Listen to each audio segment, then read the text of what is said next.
Granny's, Abner. I believe that's our ring. All right, Doggy Lum, I believe you're right. I'll see. Hello, Jot 'em Down store. This is Lum and Abner.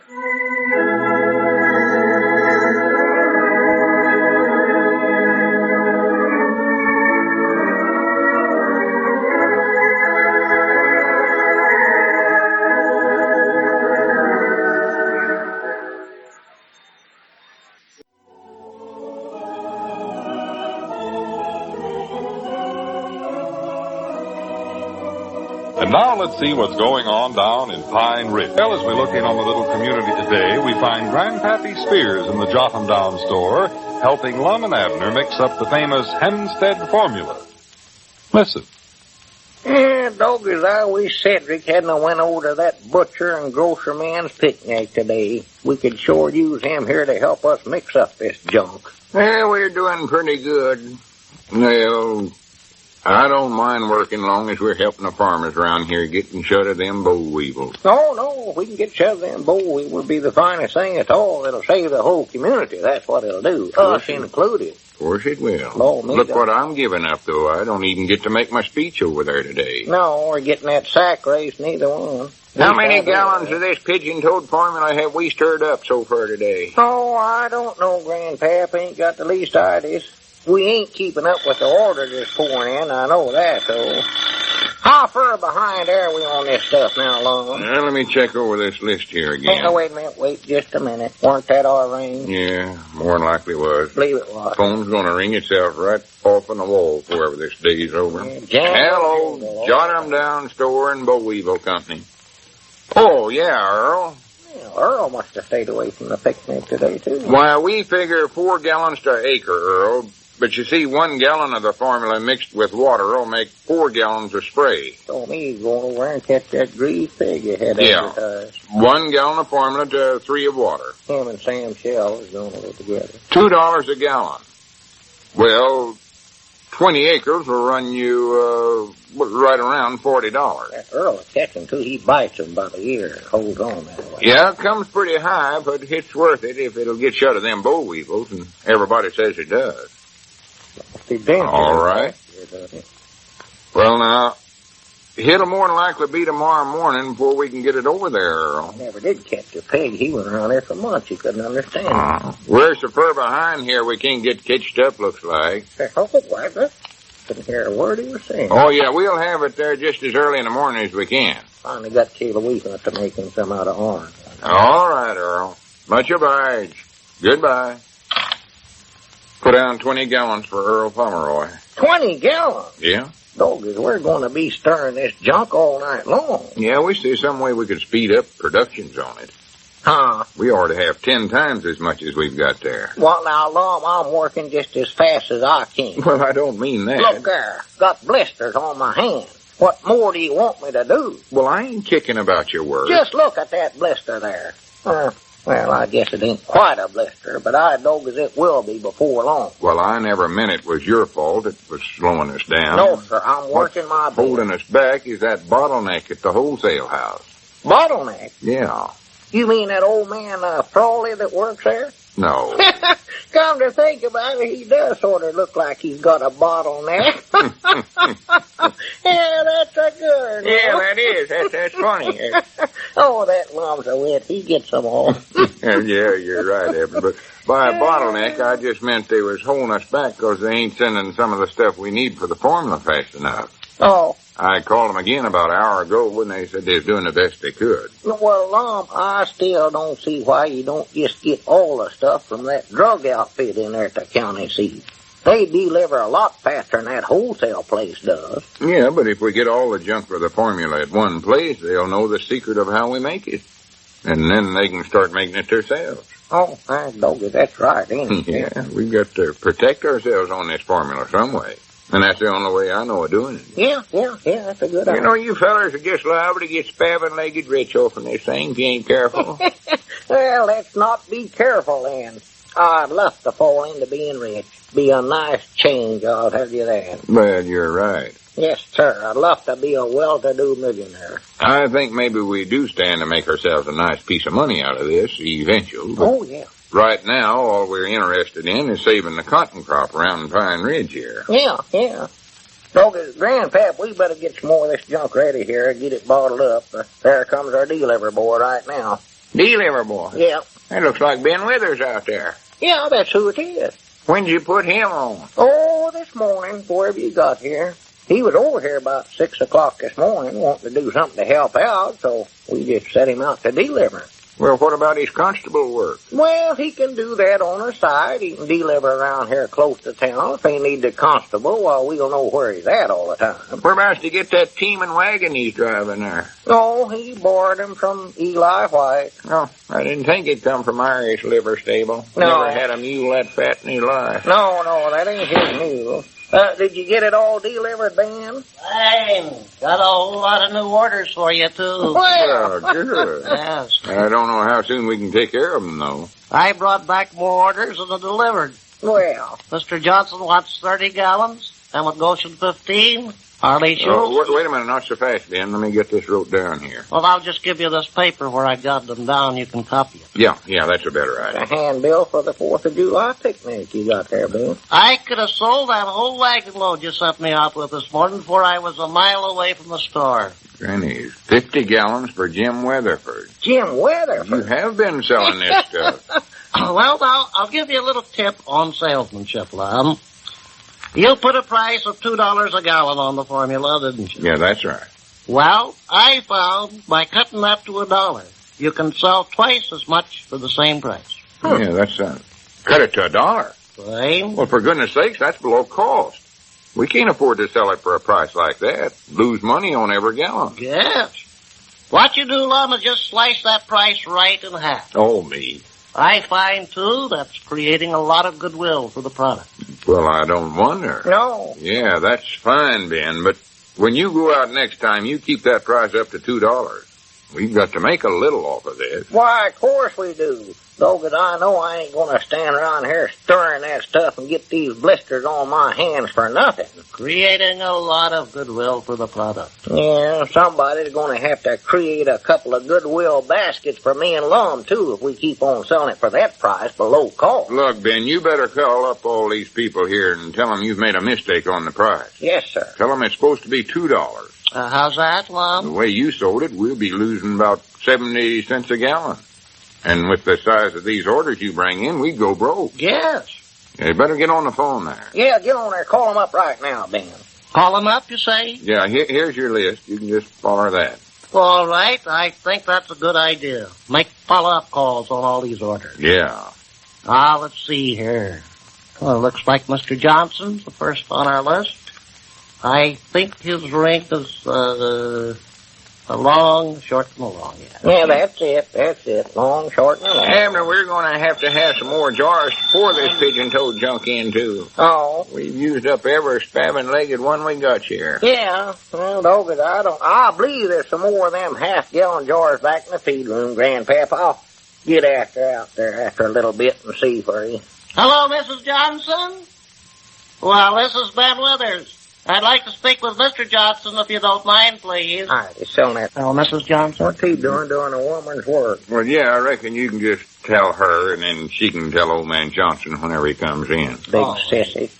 Hello, Mrs. Johnson. More than likely just looking over her crops. Well, all this is just a little follow-up call on that sale I made out at your place this morning. Dead wine with her. Yes, the boll weevil formula. She threatened to hit the road of running there one time. Well, we're just trying to create goodwill for the product. No, Ben, tell her about the price. Just hold the line a minute, Mrs. Johnson. What'd you say, Lum? Tell her about the price. Oh, yes, the price. That's the whole idea of this call, you know. Right. Hello, Mrs. Johnson. This is Ben again. Lum wanted me to be sure and mention to you about the price. Yeah, tell her to be sure and tell Mr. Johnson, too. Well, we just want to know if you're perfectly satisfied with that price. No, Ben. Oh, that's fine. Listen, Ben, wait a minute. Tell her. That's all we want to know. Tell her you made a mistake. Thank you very much. Oh, me. Goodbye, Miss Johnson. Well, that takes care of her, Lum. She's very well satisfied. Let me see who's next on our list here. Ben, never mind. I guess it ain't no use to make them calls after all. Well, I'm perfectly willing to do it, Lum. I know you are, but... And I have always felt that creating goodwill for your product is a good, sound business principle. Yeah, well, it is sometimes. It pays off in the long haul. Yeah, it pays off in the long haul over the hill to the poor farm at that price, Ben. I believe we'd better make those calls after all, Lum. That's a sound business principle. Yeah, well, we'll handle it some other way later on. And after this, Ben, in case you take any more I orders... believe that's our ring there again, Lum. Yeah, more than likely somebody wanting more of that $1 a gallon deal. Well, don't let them have it. Hello, Edwards and Peabody Chemical Company. Why, this is Lum Edwards, the president. Who? I'm going to get out of this stuff. Oh, yeah. Sell it for $1. Uh-huh. Lose money. Well, it's supposed to kill boll weevils. Has every place we've tried it so far. So it takes a gallon to an acre. At $2 a gallon. $2. Yeah, a gallon. That's right. Think the best got a job. How much? Picnic, let them throw baseballs at her head. Granny's, I don't know where we could take care of an order like that or not. She makes good at it. I might put in one over here. Well, I better study on it and call you back. Get into that business if it don't pan out. Yeah, quick as we can. I can learn her not to dodge. You bet. All right, sir. Goodbye. Who in the world was that, Long? That was Old Thompson. Old Thompson? Yes, the head of the Polk County Cotton Growers Association. Oh, him, yeah. He says if that formula will do what we claim it will, he'll take 6,000 gallons. 6,000? Yes. Oh. Granny's Abner, we're rich. Don't you understand? Rich is bottom land.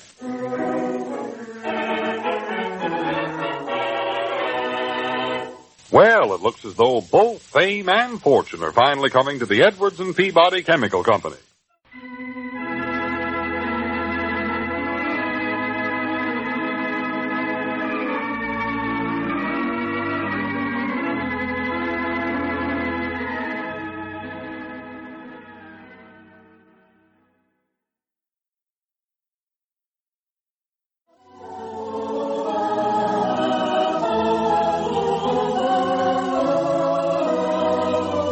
And now let's see what's going on down in Pine Ridge. Well, as we look in on the little community today, we find Lum in the Jotham Down store.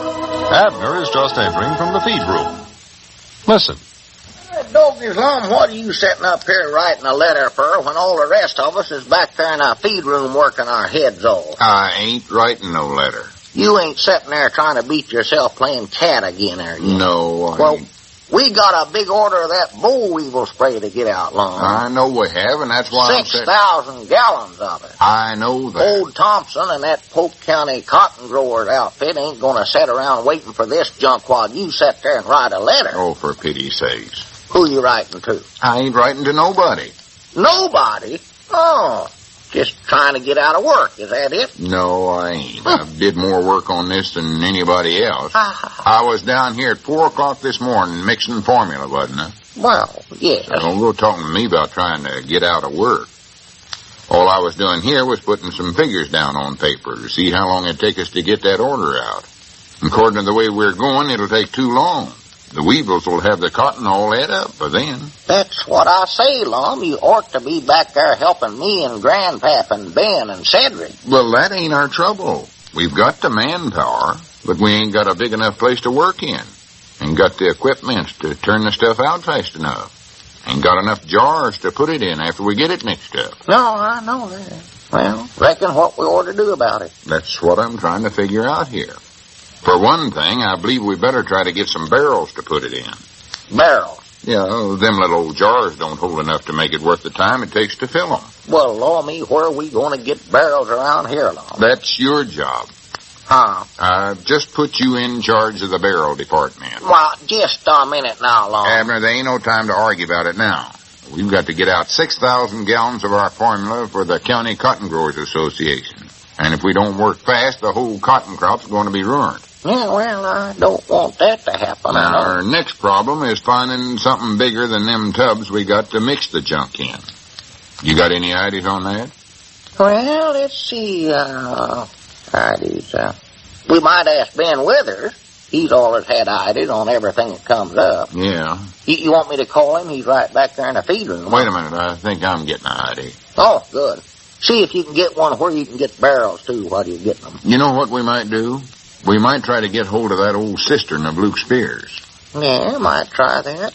I doubt if she'd be able to give us ideas on that subject, though. You doubt if she... What are you talking about? What you're talking about? Emma Courtney. Who? You said you was going to try to call up Luke Spears' oldest sister, and that's Emma Courtney. No, Abner, you got this all wrong. No, I ain't neither. Emma Spears married Ed Courtney in 1907. Now, I know that to be a fact. Well, I know that. It might have been 1908, but I know that's who she married. Now, Lum, you more than likely you got her mixed up with Erna. That's the youngest one. No, you know? I ain't got nobody mixed up. I weren't talking about nobody's sisters. What, you said that you wanted... I said cistern. Ern. No, that's the youngest one, Erna. Well, I guess they do call her Ern for short sometimes. Oh, for pity's sake. Her full name is Erna, though. Erna Brawley. That's her name. Married Jim Brawley. Now, 6 years after Emma got hitched. But I doubt if you can get in touch with her, Lum. They moved someplace up in Kansas, I believe it was. Of course, I reckon you can find out from Luke. He ought to know where his own sister's living. But on the other hand, now, them Spears is as much of a hand at writing.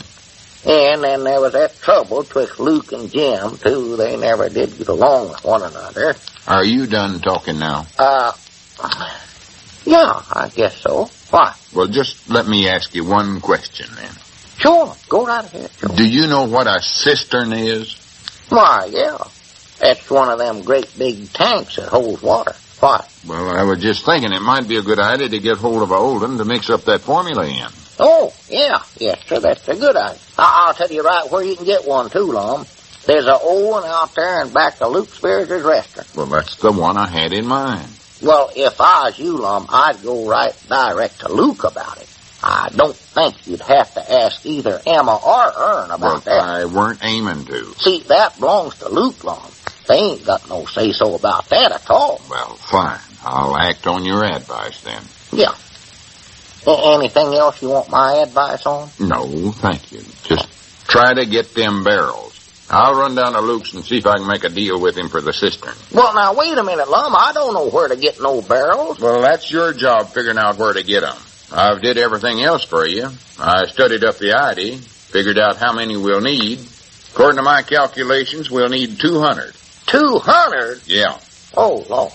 Them barrels hold about 30 gallons, and we got to put out 6,000 gallons, so that figures out 200 barrels. Well, where in the world am I going to get 200 barrels, Lum? Well, I told you that's your job. You're head of the barrel department. I've did all the brain work for you. I'll see you later. Well, now, wait a minute now, Lum. You better get busy. Well, now, wait a minute, Lum. I don't know. Oh, donkey. I can't get no 200 barrels. Bet I couldn't get 199 of them things. Hey, Lum. Oh, he just left, Ben. Went down to Luke Spears' to see about a cistern. Oh, well, I wanted to ask him if he's got some more fruit jars. We're going to run out pretty soon. Yeah, well, Lum says we ain't going to use them fruit jars no more. How's that? See, Lum just give me a new job. From now on, I'm the barrel head. Yes. But I don't know where I'm going to get 200 of them. Have you got any ideas, Ben? 200 what? Hey, wait a minute.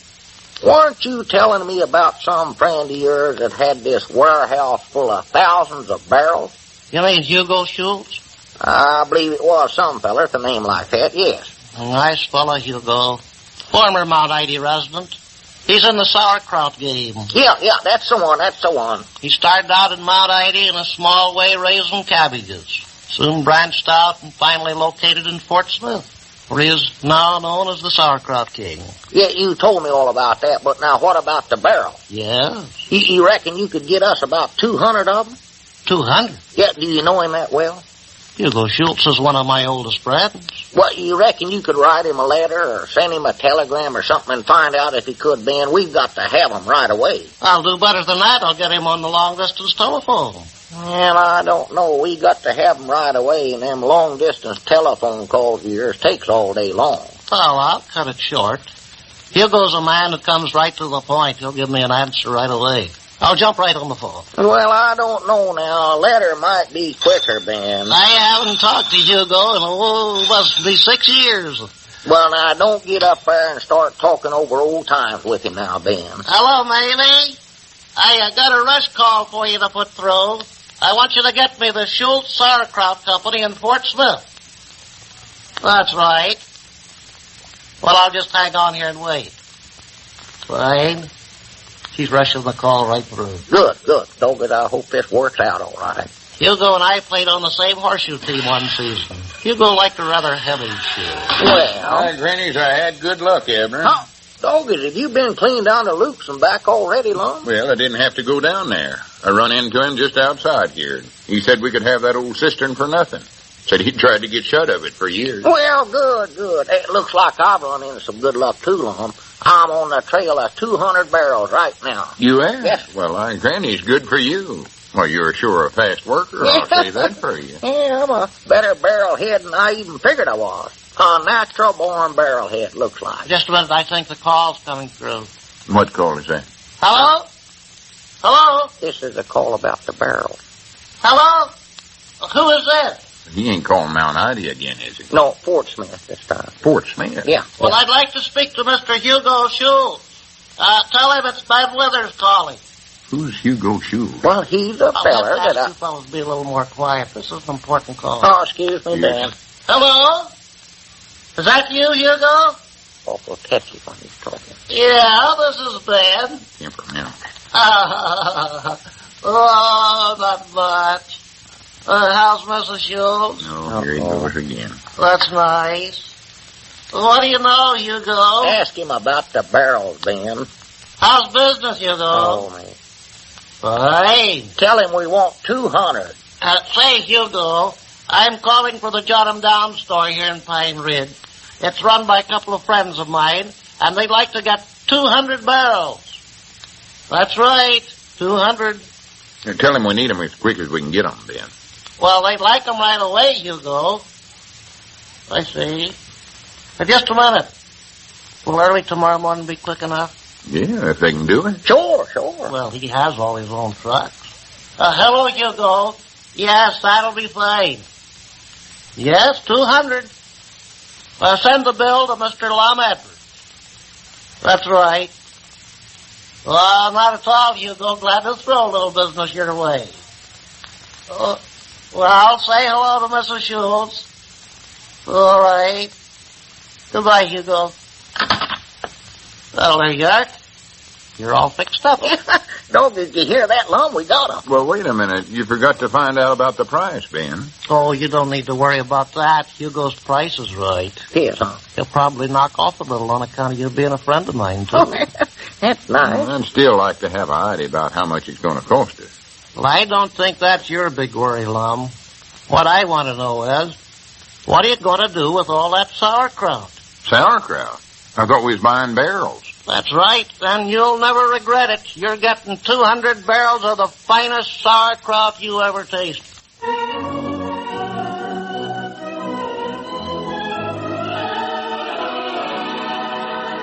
Well, with that stock on hand, it looks like Lum will be pushing Hugo for the title of Sauerkraut King.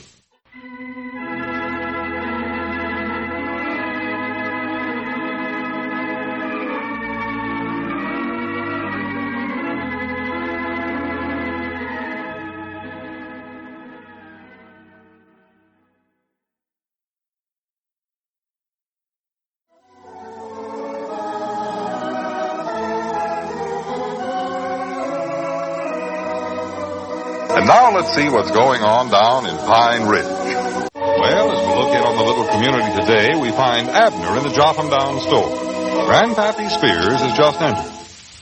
Listen.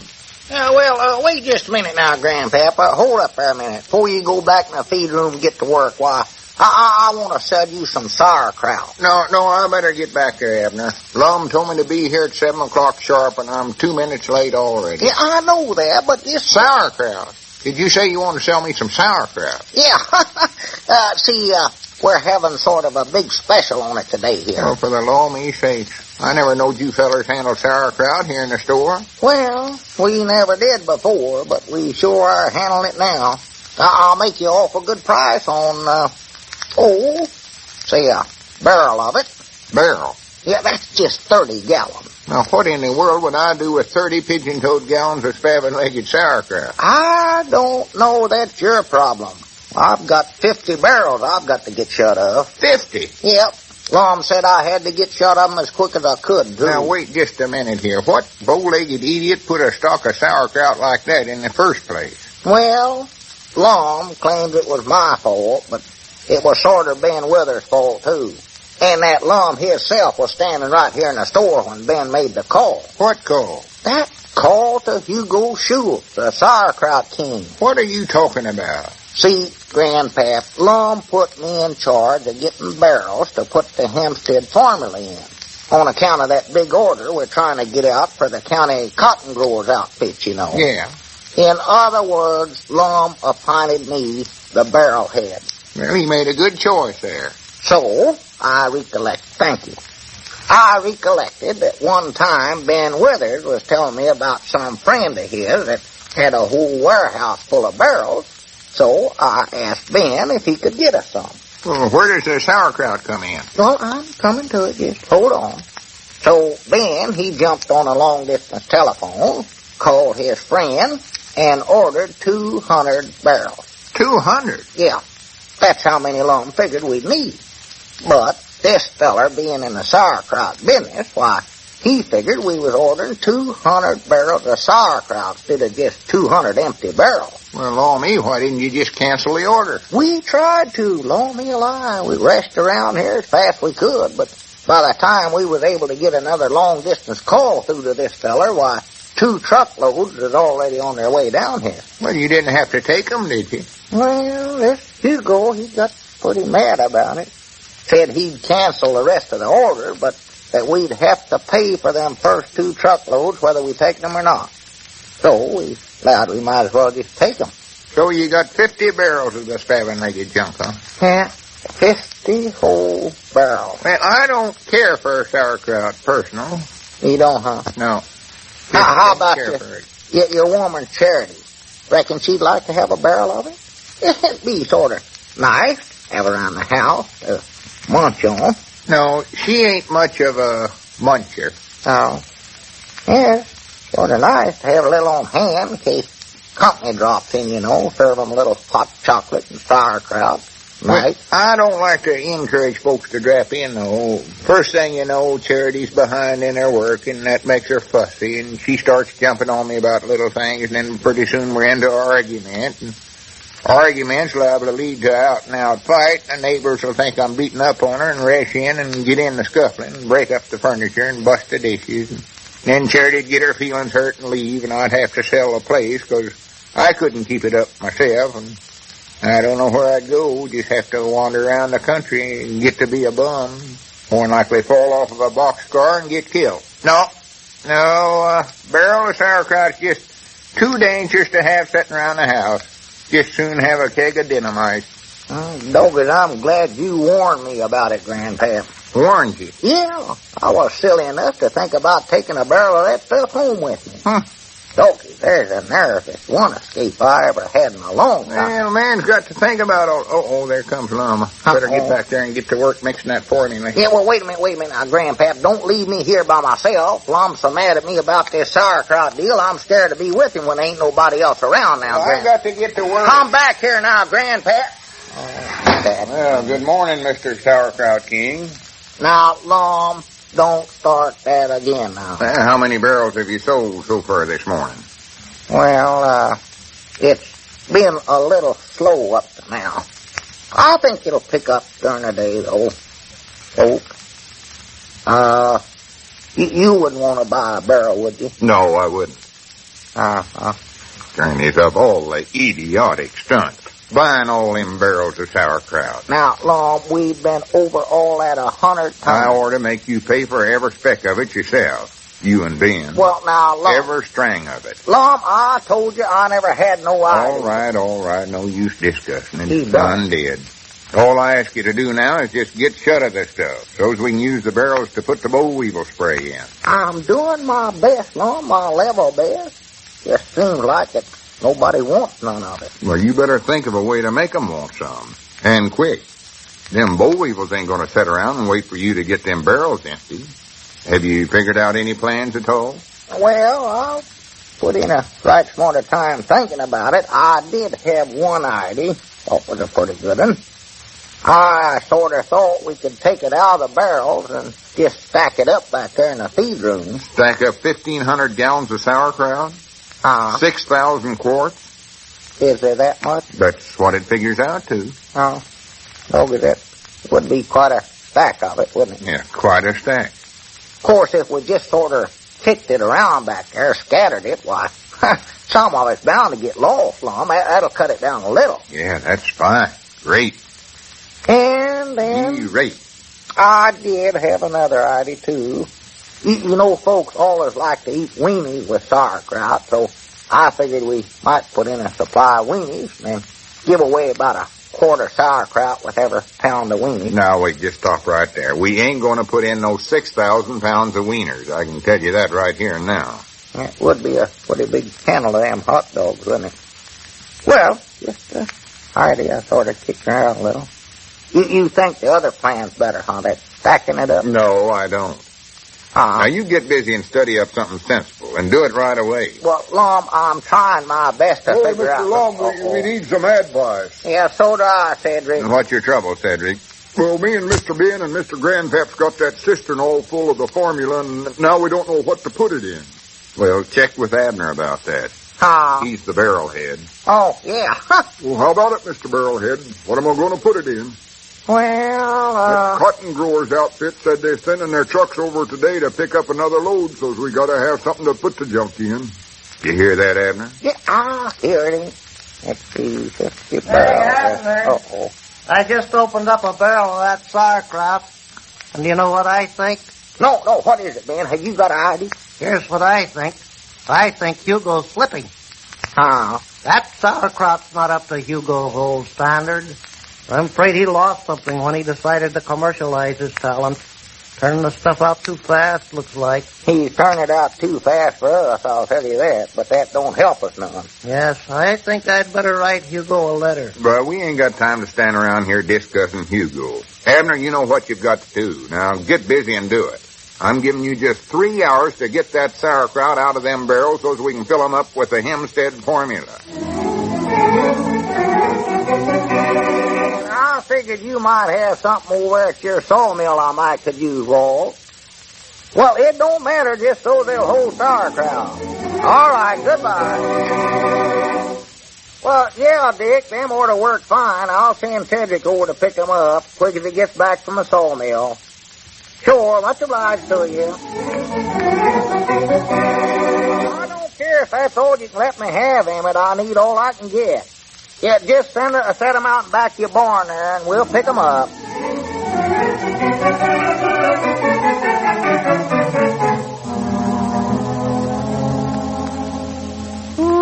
Oh, me alive. What a job that was. Oh, let me sit down. I don't believe I worked this hard in 20 years. Well, it's all done, though. Yeah. I never knowed there was that much sauerkraut in the whole world. Yeah, it was a mess of it, all right. I don't believe I much like it. Well, Cedric, I told you to stop eating so much of it. No wonder you don't like it no more. You sampled every barrel we opened. Yes, Mom. Well, what do we do now, Mr. Abner? Well, now, the next thing to do is to take all these empty barrels and start filling with that... Doggos, wait a minute, there comes Lum.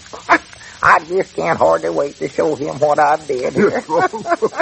I bound you he won't make any more of them smart remarks about me. What in the world's going on back here? Well, Sir Lum, old boy, we did it. Did what?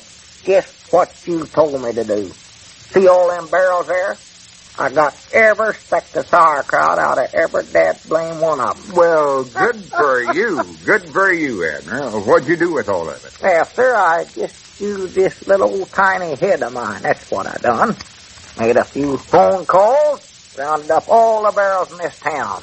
And me and Cedric bring them over here, and for the last 3 hours we've been putting sauerkraut in them. Wait a minute. You mean you spent all that time taking that sauerkraut out of one set of barrels and putting them in another? Yes, sir. Yes, sir.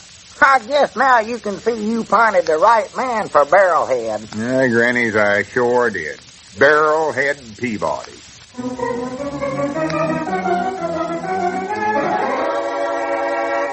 Yes, sir, that's what every organization needs. A good barrelhead.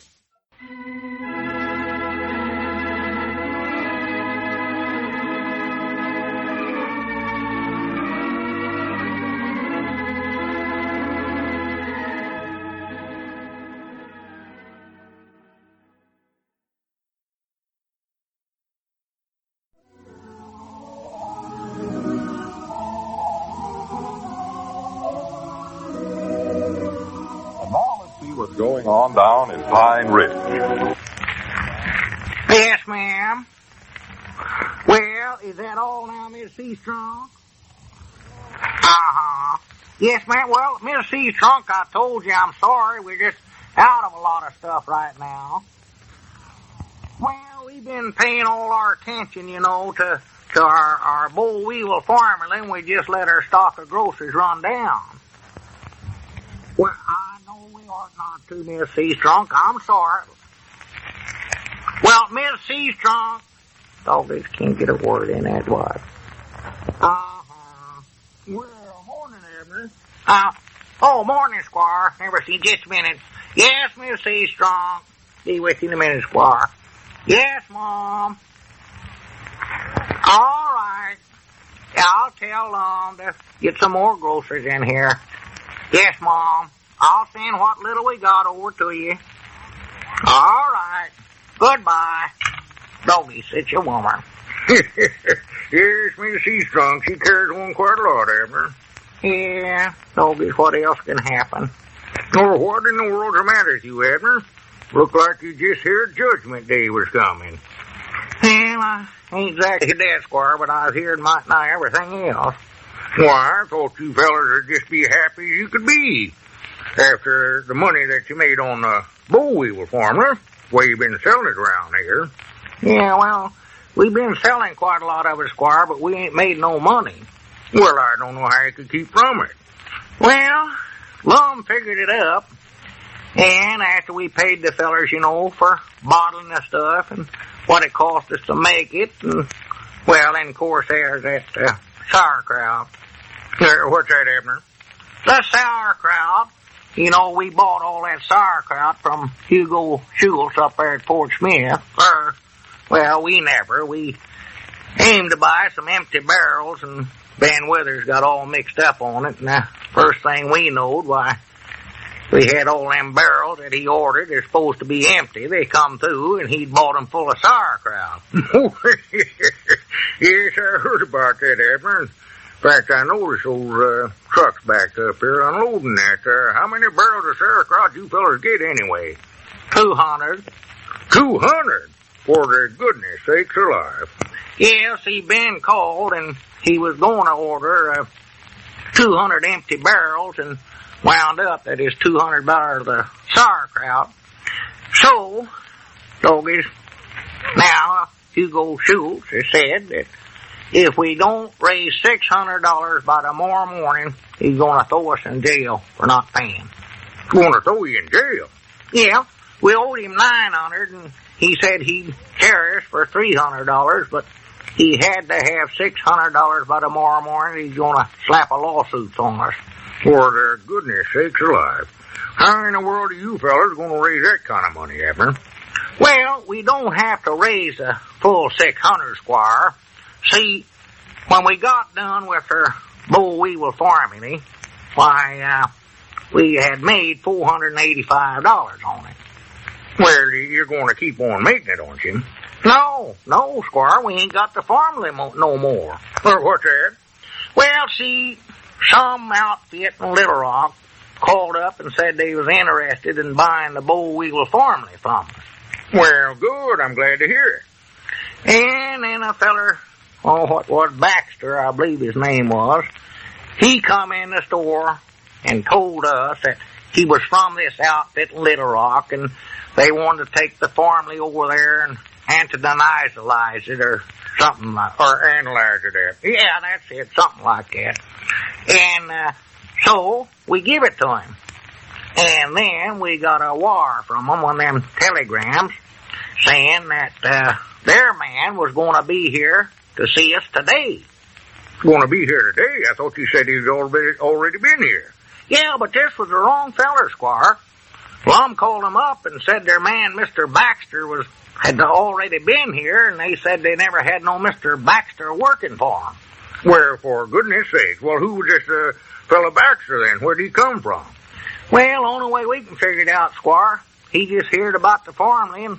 He come in here and give us that excuse and just stole the farmland right out from under us. We don't know where he is, can't locate him. Mom says we might as well forget about it. Well, I do know. Well, that's hard luck, Abner. No, it's the worst thing I ever heard of in my life. But we did make $485 out of it. I guess that's better than nothing. Of course, and we lost $900 on the sauerkraut. Yes, that's not too good a deal, Abner. Well, how are you going to go about raising this $600? Well, see, here's the way it went. We made $485 out of this boll weevil farming. And then Lum sold that old gramophone of his, with them round disc records on it he's had. Yes, I've seen that over there, that Morning Glory horn. Yeah, that's the one. Well, that's $15. And then I sold one of Elizabeth's mules for $40. Well, what did Elizabeth have to say about that?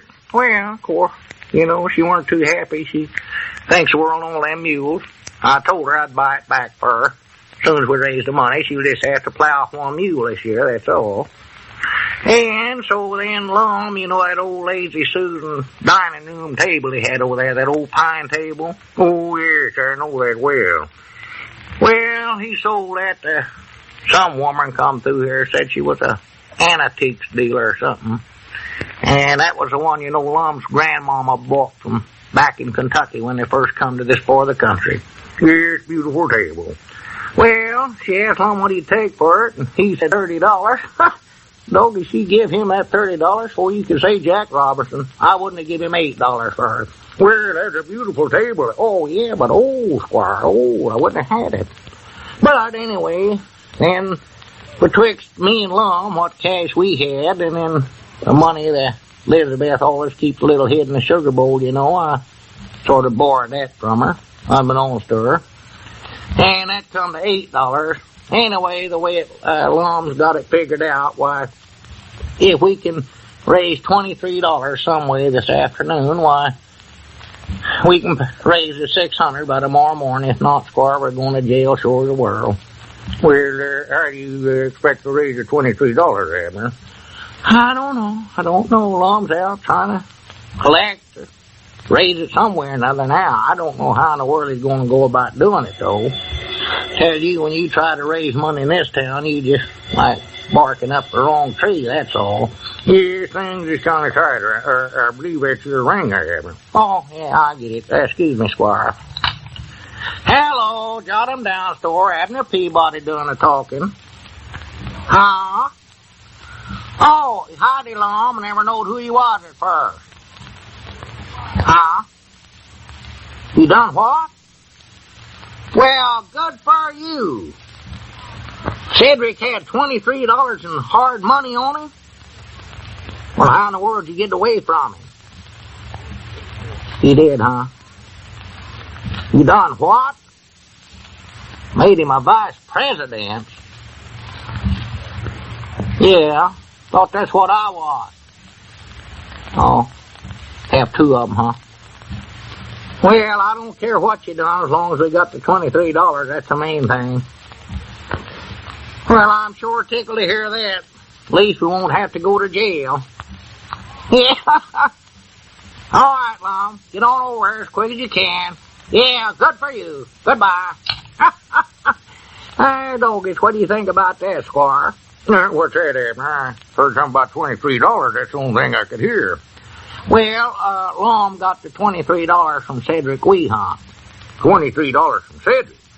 Yeah, he worked out some sort of a deal with him. I don't know exactly what it was, but he gives Cedric $50 here at the store in trade for $23 in cash. Oh, I see. In other words, Cedric gets $50 worth of merchandise for $23 cash. Yeah, that's what Lum said. Well, that's a pretty good deal. Yeah. Then Lum made him a vice president of the store, too, he said. Vice president? Yeah, Lum says you can have more than one. I'm already one vice president. He said we can have more. Well, that sounds like a pretty good deal, Abner. Yeah, that's all right. I don't think you went too far wrong there. Oh, no, anything's better than going to jail, Squire. I'll tell you that right now. Just a minute. That telephone, I'll swan to goodness it's rung itself off the wall. You better answer, Abner. Maybe a grocery, you know. Yeah, hope it ain't. We ain't got nothing. Hello, jot 'em down, Store Abner. Peabody doing the talking. Huh? Oh, howdy, Cedric. Yeah, I heard you was a vice president. Yeah. You got $50 worth of groceries coming from the store here, too, so Lum says. Huh? Why give it to Miss Bates? She done what? Well, for goodness sakes alive. Yes, sir, you sure did, Cedric. Yeah, all right. You tell her to come in any time, and we'll let her have $50 worth of groceries for nothing.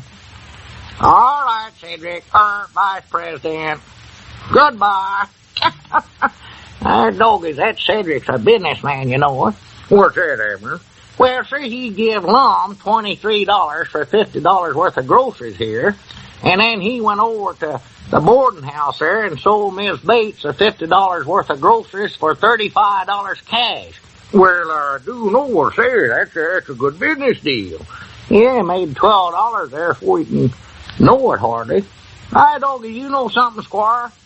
I'm glad to have old Cedric for a vice president. I believe he's got a heap more learning up there on top of his head than that Lum has. Yeah, wait till Lum hears about that, Abner. He's sure going to be mad. Well, it looks like your trouble's all over now, Abner. All over nothing. Got to raise the balance of what we owe that Hugo Schultz. That's $300. And the only way we can do that is to raise enough money to buy some more stock for the store here. And Doggy, Squire, it looks like when me and Lum started in that boll weevil family business, we taken our ducks to a mighty poor puddle.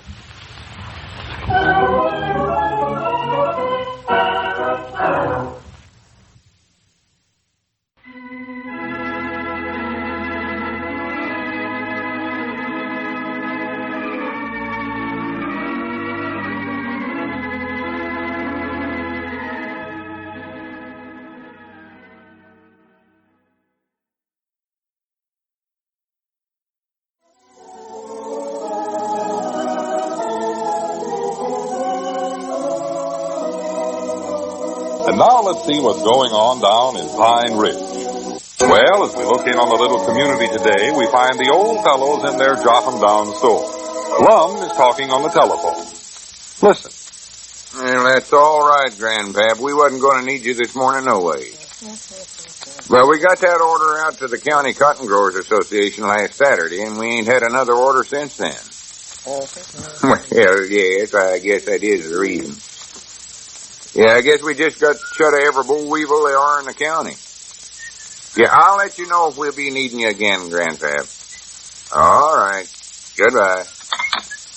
Hi, Doggy, that's right, Lum. We ain't had no more calls for that boll weevil spray, have we? No, that proves right there how good it is. Yeah. Ain't no doubt about it. There's the wonderfulest junk we ever got a hold of. Oh, yeah. Must be all right. When I said to Grandpap we got shut of every weevil in this whole county, I bound you I was telling the truth, too. Yeah, I'm on it. Doggies, wait a minute. That's kind of bad, ain't it? Bad? What do you mean? We've proved what a great product we've got and saved everybody's cotton crop around here. Yeah, we've done that all right. Well, what's bad about that? Well, I don't mean that part of it's bad, Lum, but it just looks to me like we've just run ourselves right out of business. Well, I don't see how you... Huh? Our business is killing boll weevils, ain't it? Ain't none left to kill. Well, we're all done, washed up right now. That's right, ain't it? Why, sure, we're out of business. I never thought about that. Maybe we done too good a job. Yeah, I'm afraid we did. I believe we ought to left some weevil someplace long. Yeah, looks like now we just have to wait till next year. Yeah, you can't be sure that the boll weevils will hit again next year, though, Lum. We've had some seasons when the cotton farmers around here never had no trouble with them boll weevils at all. Yeah, that's right. You can't depend on them. No, you can't. Little varmints.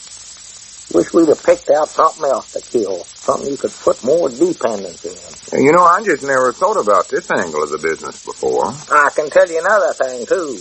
When the weevils in some of the other counties around here finds out what's been going on over here in our county, they'll never show their little old faces around here again, neither. Well, it just looks like we're going to have to find some other use for that Hempstead formula. Yeah, we better forget the boll weevils. Them smart little rascals, they won't come here.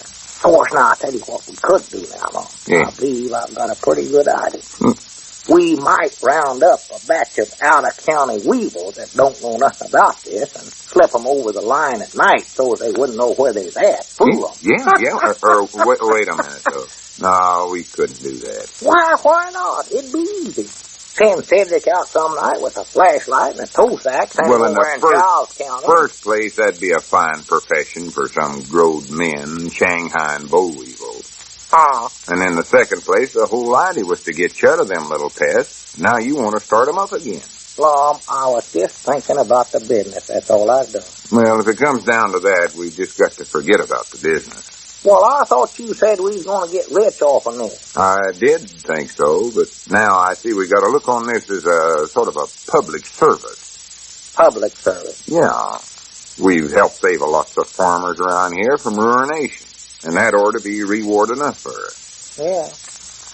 Would be nice to get rich along with that, though. Abner, I'm ashamed of you for talking that way. Well, Lum, I'll just... Besides, we made some money out of this thing. Don't forget, we sold 6,000 gallons to the County Cotton Growers Association. Yeah. Have they paid us yet? Yeah. Old Thompson bring a check over here late Saturday evening after you went home. Well, I doggies, I never knowed that. Let's get to divide it up right now, then. Well, you can't divide up a check. You gotta turn it into cash first. Well, let's turn it in. How much was it first? $12,000. Well, 12,000? Yes, sir. What am I kicking about here? That's what I say. Lord, I don't care if the boll weevil season is over. We're rich, Lum. Why didn't you tell me about that? Let's see now. Half of 12,000. Well, Abner, there's a few little... No, that's $600 a piece. $6,000. I left one of my O's off there. Well, Abner... Hooray for us. How quick can I get my half of it, Lum? Abner, it don't come out quite that high. Didn't I figure that right? Let's see. 2 goes into 12. Oh, 8,000. Oh, you figured it all right. 6,000 was right the way you figured it, but you just forgot about the expenses. Expenses? Yeah. What do I care about little expenses? All the money I've got. But you ain't got it, though. You ain't got it. Let me explain a few things to you. Mom, I don't want nothing explained. I'm happy just the way it is. Well, you're going to have to hear it whether you want to or not. $6,000. Hooray. First place, that's our gross, not our net. Call it anything you want to. I don't care. Just so it comes out $6,000. Well, to begin with, even though we was selling it for $2 a gallon, we was only making 25 cents a gallon on it. Who put that rule in there? Well, that's just the way it worked out. That's what the ingredients cost us. You ought to see the bills we got from them drug companies. On them 6,000 gallons, the ingredients alone cost around $10,000. 10,000? Okay, them ingredients sure went up, ain't they? Yeah, you can see that cuts down our profits quite a bit. Oh, that chopped it right down. And then on top of that, we've got to pay wages to Grandpap and Ben and Cedric. Oh, them farmers. They worked a full week for us. Long hours, too. Yeah. Wish now I'd been one of them. Believe I could have made more money working for me than I am me. And then barrels and fruit jars cost us around $50. And then there's that other little item. What do you mean? That little deal you figured out. Oh. Sauerkraut? Yeah, the sauerkraut. Yeah. There's a $900 loss right there. Lord. And I ought to hit you right on Now, top Lum, of the now, head. don't look at me like that now. We went over that before, Lum. That's what we owe Hugo Schultz for all that sauerkraut you bought in order to get that first setup of barrels. Well, Lum, I don't see how you can figure that's the law.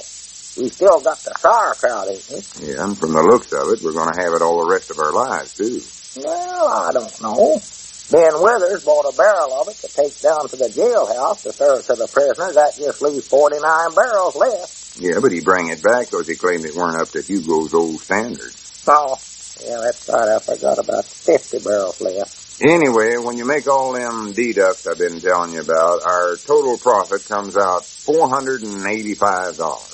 A piece? No, for the both of us. Oh, I figured it out this morning.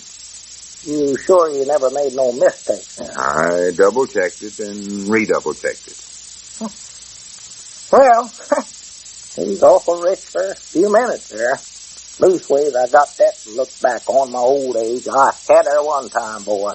I'm wondering now when we ought to stay in the boll weevil spray business or get out of it. Well, as near as I can figure out, we're done out. We don't have to get nothing. That's right, Ann. Seems to me like, Lum, me and you just has the hardest luck of any... Wait a minute. There comes Squire Skint, Lum. Maybe we could sell him the boll weevil spray business. Tell Squire the business? Why, sure. He'd always want to buy stuff like that.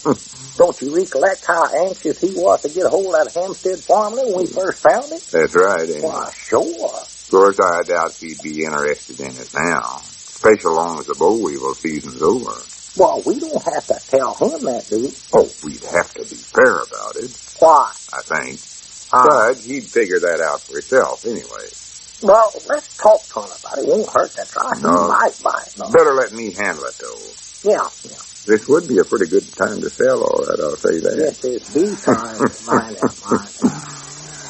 Well, howdy, Squire. Well, gentlemen, how am old friends today? Oh, just only tolerably, Squire. How's yourself? Oh, pretty good, I guess, Lum. Pretty good. A little warm today. It is. It's hot today. Yes, it is. I brought this palm leaf fan along with me. I noticed that. Seems like I can't get a breath of air harder today.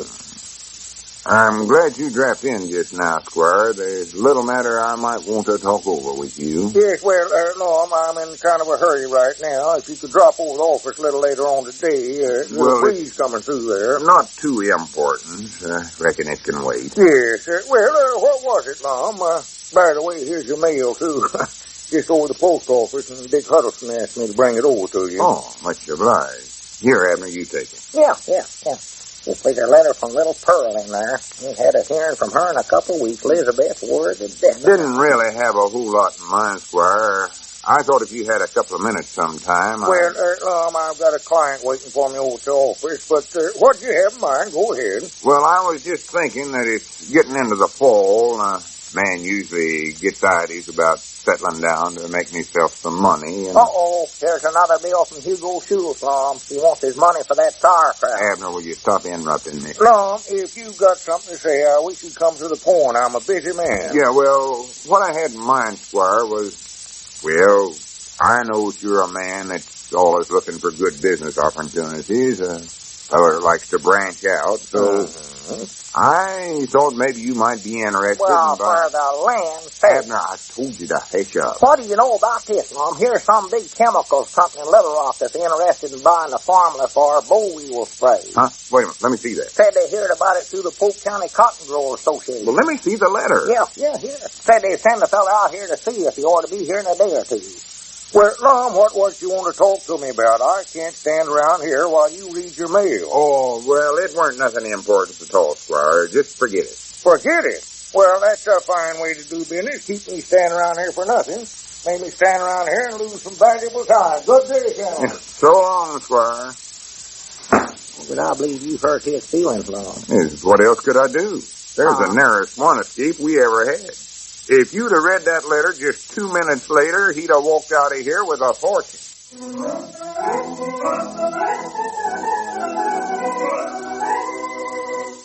Yes, it looks as though Abner interrupted at just the right time.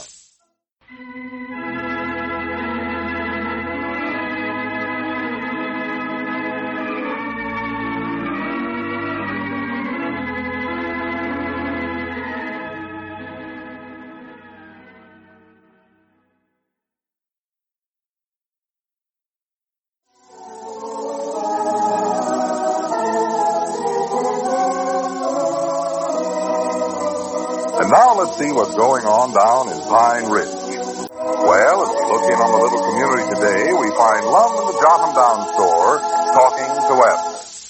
Listen. I wish I know exactly what day that feller from the chemical company is going to show up. Well, what do you keep worrying about it, Pearl? Well, I don't believe I can stand to wear this dead blame necktie 2 or 3 days in a row.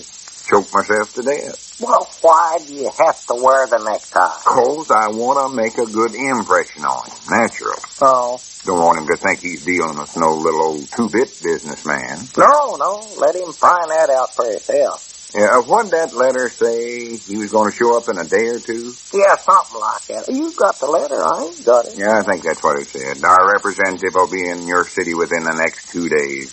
I'm pretty sure that's what it is. Now, I wonder if that means within 2 days from when the letter was wrote or from when we got it. Well, I don't know just how that does work. If it's when the letter was wrote, then the fellow order got here yesterday or today. And he weren't here yesterday, so... No, I don't believe he could make it by yesterday. Leastways not now. No. So that means he'll have to get here today. Yeah. Now, I hope he does, so that I can get this tie off and get my Adam's apple back down where it's more comfort. Yeah. I noticed it's sort of hanging about half-mast there on your neck. Yeah. I tried putting a collar and tie up above it, but I couldn't hardly swallow that away. Made sort of cider out of my Adam's apple. Oh, you want to say such things, even in a josh. It's a problem, I know that. Why don't you just untie your tie till he gets here, Lord? No, I don't want him to catch me off my guard. Well, now, Doggy's Lum, you better. You're as red in the face there as you could be. Look like a youngin's been eating pokeberries. Don't you think he'll actually buy that Hempstead formula? Well, the letter said the company was interested in it. And if they're sending a man clean over here from Little Rock, they must be pretty serious about it. Yeah. And when a big company like that's serious, they're general willing to pay out pretty good money for something. Well, I hope so. 'Cause there's one thing in this, Lum, that we got to be careful about. What one thing? Well, we got to keep it from him about finding out that the boll weevil season is over. Ain't a one left in Polk County. Oh, well, that don't matter with a big company like that. It don't, huh? Of course not. Well, what do they do, raise their own boll weevils? No, silly. Well, what good is our boll weevil spray going to do them then? But, see, they'll sell it to cotton farmers all over the country, not just here in Polk County. Oh? That boll weevil spray will kill any kind of boll weevils, not just Polk County ones. Ah? And besides that, they've got a whole lot of other chemical products they handle. They don't have to depend on the boll weevil spray alone. Oh, well, we better let them have it then. That's a good outfit. Yeah. Good morning. Oh, well, morning, Ben. How are you today, Constable? Yes. I hear you're going to sell your boll weevil company. Where'd you hear that, Ben? Fine. What kind of a price you getting for it? Well, we don't know yet. See, they're sending a fella out here to talk to us about it. You ought to get a pretty good price for that. You ought to try for a royalty, too. Royalty? Yes. Oh, well, now, we won't go in for that no matter how rich we get off of it. We're just going to keep right on having the same old friends that we've always had. Well, Abner, he never meant kings and all that. I know that, Lum. About the best we could ever expect to be counts and countesses and dukes and duchesses. Well, what Ben means by royalties is taking a little profit off in each gallon of formula they sell. Well, now, we don't want nobody else taking a cut out of this, Lum. I don't care how high up in the castle they are. Let them have their own boll weevil spray. You know, I got an idea for you fellas. Well, if it ain't no better than that about the royalties, I don't want to hear it, Ben. Just keep it to yourself. I think you ought to get into the root beer game. Root beer? You're all set up for it. You've got the equipment. Now that you're getting out of the boll weevil game, that equipment's going to lie idle. You can't afford to do that. Well, yeah, you're right, Ben, but actually we ain't got so much equipment. About all we've got's that big tank back there, that cistern, where we mixed up the formula in a few jars and bottles. Fine. That's all you need. Mix the root beer up in the cistern and bottle it and you're in business. Doggy's Lum, that does sound pretty good. Ain't no one thing I love better than root beer. That's my favorite. Well, that's just the trouble, too. You'd more than likely get back there and drink up all the profit. Yeah, I've got a turn for it, all right. I saw you lemonade yourself a dozen times over there at the picnic. Yeah. Sure is. I love lemonade, too. I've got the finest root beer recipe you've ever seen. It was given to me years ago by the same man that you bought your sauerkraut from. Hugo Schultz? Nice fella, Hugo. No, I was hoping we'd never hear that name around here again. Hugo gave me this recipe for my birthday 13 years ago. I've treasured it ever since. Here it is, Abner. But be sure you take very good care of it. Oh, I will. Yes, sir. Well, wait a minute, Abner. Keep it in a good, safe place and don't let anybody get a hold of it. The only one who knows that recipe is Hugo himself and his friend. That's what he always gave for birthday presents. Yeah, well, I'll put it in the cash drawer, Ben. It'll be safe there. Well, Abner, I don't know whether that's going to work out or not, us going in the root beer game. I don't ask to be a partner in the business. All I want is just a little royalty. Say 2 cents on the bottle. Ben, what do you keep dragging them royalties into this for? Have you got some relates that's in the king business summer? I feel that you fellas should make the bulk of the profit because you'll be doing all the work. I won't be able to help out very much. I'm going to be tied up down at the jailhouse. Looks like it's going to be a busy season, too. Of course, I will put it on the menu for the prisoners. That'll be nice, yeah. Bread and root beer be a nice change for 'em. How soon do you think you can get into production, Lum? No, I don't know, Ben. I doubt if we'll even go into it. Right. See, if we can make as good a deal as I think we can with that chemicals outfit, me and Abner might be able to retar ourselves. You ought to think up a good catchy name for the root beer. Something the public can pick up and remember, like, high standard root beer. Granny, wait a minute. Oh, you like that name? No, I just noticed some stranger coming up out there. Reckon that can be our man, Abner? Well, it ain't nobody I ever saw before, I'll say that. You can have that name if you want to use it, Lum. High standard root beer. Well, howdy do, sir. Come right on in. Well, thank you very much. I'm looking for Mr. Edwards. Well, you're looking right at him. Oh, fine. I'm from the chemical company. Granny, I thought that's who you was. Yeah, we got your letter yesterday, or at least was the letter your company sent out to us. Oh, yes. Well, now, my name is Brewster. I understand you have a formula for a boll weevil spray. Well, we think we have. Killed every boll weevil in this county with it. Yeah, did. They're going into the root beer business now. Oh, is that so? High standard root beer. That's the name they picked out. Well, now, you undoubtedly understood from the letter that my company was interested in purchasing this formula, Mr. Edwards. Yeah, I got that. Yeah. They got the recipe from Hugo Schultz. For the boll weevil spray? No, for the root beer. Well, now, we're not interested in buying root beer. You'll never taste any finer, Mr. Brewster. Hugo developed it from an old formula used by the Iroquois Indians. He did. Southern branch. Well, now, gentlemen, I think there's some confusion here. No, there ain't, Mr. Brewster. We've got this formula for boll weevil beer, and we're willing to, boll weevil spray, and we're willing to... Well, now, you understand that there are certain things we'll have to do before we can make you an offer.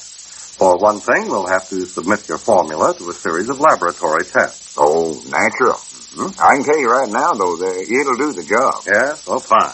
Well, now, we'll still have to make the tests, of course. It's policy, you know. Now, I wonder if you have a copy of that formula handy. Well, no, we ain't got no copies of it. We just got the one we go by. Didn't want to let nobody else get a hold of it, you see. Oh, yes. So I reckon that's the one we'll have to give you. Well, now, that will be all right. Well, good. Get it for him, Abner. You know where we keep it. Yeah, I'll get it. The chemist will get on this right away, and we should have a report for you in not more than 2 days. Well, that'll be fine, Mr. Brewster. Yeah, here you are, sir, right here. There's your formula. Oh, fine. Well, I guess that's all we can do for now. Yeah. But you'll hear from me in a couple of days. Well, thank you, sir. Very glad to have met you, gentlemen. Not at all. So long. Pleased to meet you, too. There it is. Good as sold right now. Once they test that formula, they'll fall all over themselves to buy it. Yeah, let's not take the first offer they make us, you know. Little horse trade. Worry, I'll see to it that we get a good deal out of this. I've handled it right so far, ain't I? Well, yeah, ain't no doubt to it. Oh, wait a minute. Oh, well, howdy, Grandpa. Telegram for Mr. Edwards and Mr. Peabody. Yeah, here, boy. I'll take it. No, I'll take it. Who's it from, Grandpa? I don't know. I left my reading specs at home today. Reckon what this can be. How are you, Milford? You haven't delivered a telegram in quite a while now, have you? No, good to be back in the old harness again. Did you hear about Lum going into the root beer game? For goodness sakes, I don't get this. What is it, Lum? This telegram says, we'll arrive tomorrow morning to discuss possibilities of purchasing formula for boll weevil spray. Signed N.W. Langley, Morrison Chemical Company. If the man from the chemical company is arriving tomorrow morning, who was that fellow that just left here? I don't know. Granny, we give the formula to the wrong man, and that's the only copy we've got.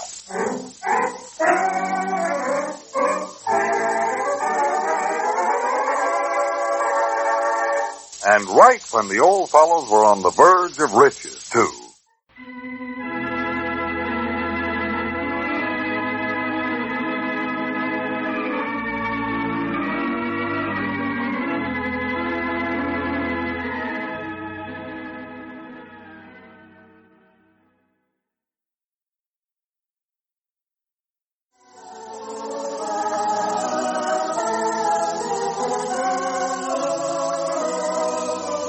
And now let's see what's going on down in Pine Ridge. Well, as we look in on the little community today, we find Lum and Abner in the Jotham Down store, looking at a telegram from the chemical company. Listen. There it is right there. You can read it for yourself. The Morrison Chemical Company said they never had a feller working for them by the name of Brewster. Well, how come they sent you this telegram? Because I wired them last night and asked them about it. Well, I still just can't get it through my head, Lum, how they could send a man out here by the name of Brewster if he never worked for them. Well, they never sent him out. The man they're supposed to send out is named Langley, and he's the one that's supposed to show up this morning. Well, who is this fella Brewster then? He's just a crook, out-and-out crook of some kind. He is? Yeah, he found out some way that we had this formula, then we was expecting a man from a chemical company to come out here and see it. How'd he find that out? I don't know. The worst part of it is he's got the only copy we had. Yeah. I recollect I wanted to write it down somewhere else one day, and you wouldn't let me. Well, I thought it'd be safer that way. Figured there'd be less chance of it slipping out of our hands. I can see now that was a mistake. Yeah. Well, what we better do now is to find that varmint Brewster and get the formula back from him. Yeah, sure. Well, ain't that a good idea? It's a wonderful idea. It's just where you going to start in looking for him? Well, let's see here now. Yeah, it ain't as easy as you think. Well, we know what he looks like, Lum. We got that to go on. Yeah. He was a big red-faced fella. And he had on a blue polka dot tie. I'd know that tie any place. That's fine. All you have to do now is round up all the men in the United States and Mexico that's got blue polka dotted ties on, and you've got your man. Yeah. In Mexico. Well, sure. After he got a hold of the formula, you wouldn't expect him to hang around here, would you? Well, no, I reckon not. So he went to Mexico. Well, I just reckon what part of that country he's in down there. Well, that's your job. You're figuring this thing out. I think that was our ring. You better answer it. Might be Mr. Brewster calling you up to tell you where he's at. So that I hope he ain't calling from Mexico. I can't understand that language down there. Hello, Mr. Brewster. Senor Brewster. Dick Huddleston. What are you doing down there in Mexico? Oh, for goodness sake, Abner. Better give me the phone. Well, you can't talk Mexican no better than I can. He ain't in Mexico. Say, Dick, long as you're down there in Mexico, would you bring Elizabeth one of them matadors to wear around her shoulders? Then she can spread it on the top of the piano when she ain't using it. And look around and see if you can see a big red-faced fella with a blue polka dot tie on. Bring him back Abner, there. give me that phone. Don't jerk it out of my hand, Lum. You're going to break my arm. Hello, Dick. Oh, well, Abner was just joshing. I want to meet Elizabeth. Always wanted one of them. Yeah, don't pay no attention to him. Standing up there in that window with a rose in her mouth. Me down there with a guitar, serenading her. Who? Langley. Oh, my goodness. Yeah, sure I know who he is. No, don't send him over. Better just let me talk to him on the phone. Yeah. What are you going to say to him, Lum? I don't know. I've got to stall him along some way. I can't tell him we ain't got that formula. That's one thing I know for sure. Well, why don't you just tell him? Wait a minute. Hello, Mr. Langley? What he's doing down there? Yeah, this is Mr. Edders. Everybody's going to Mexico. Yes, sir. How are you? Well, that's nice. Did you have a nice trip? Oh, well, that's nice. Is it hot enough for you? Well, that's nice. That's the nicest conversation I ever heard in my life. What'd you say, Mr. Langley? Glad I got in on that. Oh, yeah, the formula. Sure. Well, how is Ms. Langley? Oh, you're not. That's nice. How's that? Yeah, we're the fellas that's got the formula. Not now, anyway. Yeah, I know that's why you come out here, and I want to have a talk with you at my earliest convenience. I tell you what, Mr. Langley, you stay right there, and I'll check back with you shortly. If you bring me some of them pork chops. Yeah, just make yourself comfort over there and get yourself something to read, and I'll see you later. That's tin cornbread. Tell him to get a good, long, continued story on. Well, don't worry, Mr. Langley. We'll get right to it. Yeah, I'll check back. Goodbye. Dang it, he's a hard man to get shut up. Well, now, just what you think you're going to tell him when you do check back? I don't know. I'm just hoping I can think of something quick now and then. Well, I just hope you don't make him mad, Lum. You don't want to lose out on selling a formula to that chemical out there. Well, we can't sell him what we ain't got. No, that's fine. Come on, get busy. Start thinking. What you want me to think about? Anything. I just don't know where to start trying to track down that Brewster fella. Oh, well, let's see now. Thinking here, if I was a big red-faced feller with a blue polka dot tie that had sold a formally, where would I go? What I can't figure out is how he knowed we were expecting somebody to show up here to buy that formula. I know where I'd go. I'd go where to my place and hide in that old potato cellar of ours. Nobody'd ever find you there. The letter from the chemical company was sealed up when I got it, so I know nobody could have read it and found out that way. That cellar ain't been used for 10 years. The weeds growed up to where you can't hardly see where it's at no more. That'd be the place to hide right there. I believe I'll call up Elizabeth and tell her to take a look in that potato cellar, Lum. Potato cellar? Yeah. Why, what do you expect her to find there? Mr. Brewster. Mr. Brewster? Why, he's got his nerve, I'll say that for him. Stealing our formula and then hiding right in my own potato cellar. I'd dog his way till Elizabeth gets through with him. You wish he'd never set foot on our place. Well, Abner, I don't and much him think... all the time trying to make us think he went to Mexico. Dog as if that ain't... Oh, wait a minute. There comes the constable. I'll get him to go over and slap the handcuffs on him when Elizabeth gets done with him. Well, now, Abner, you don't know that he's hiding out there. Hey, Ben, come in here right quick. We got a job for you.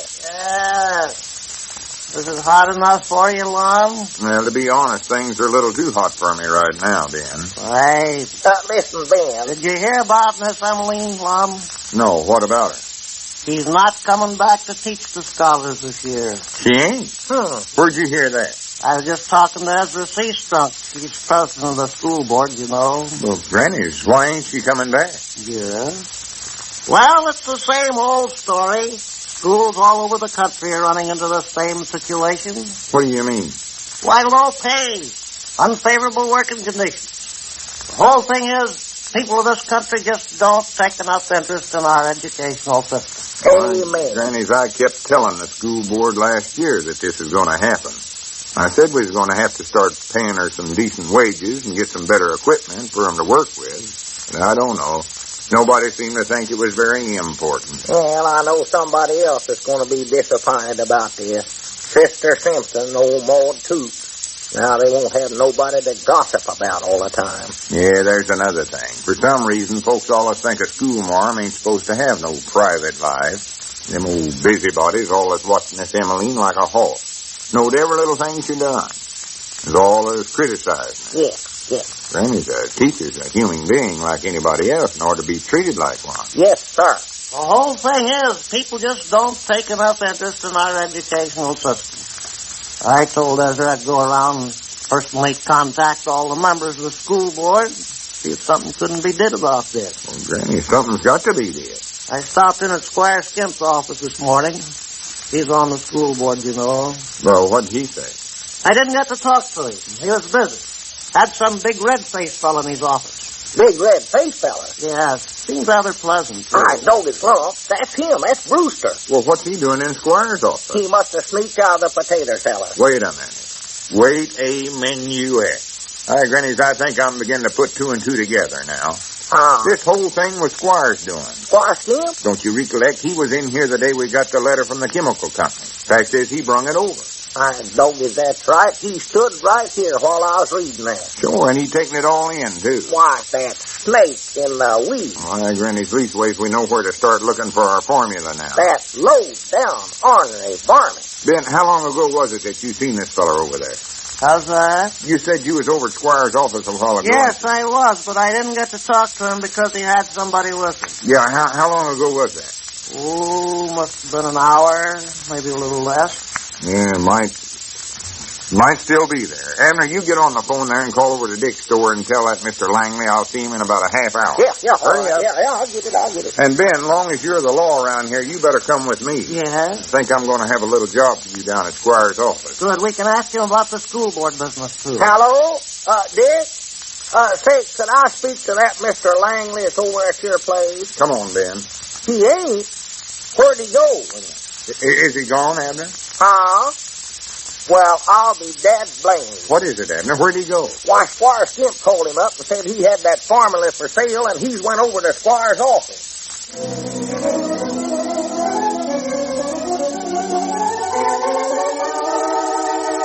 Well, it looks as though Squire's office is going to be quite a busy place.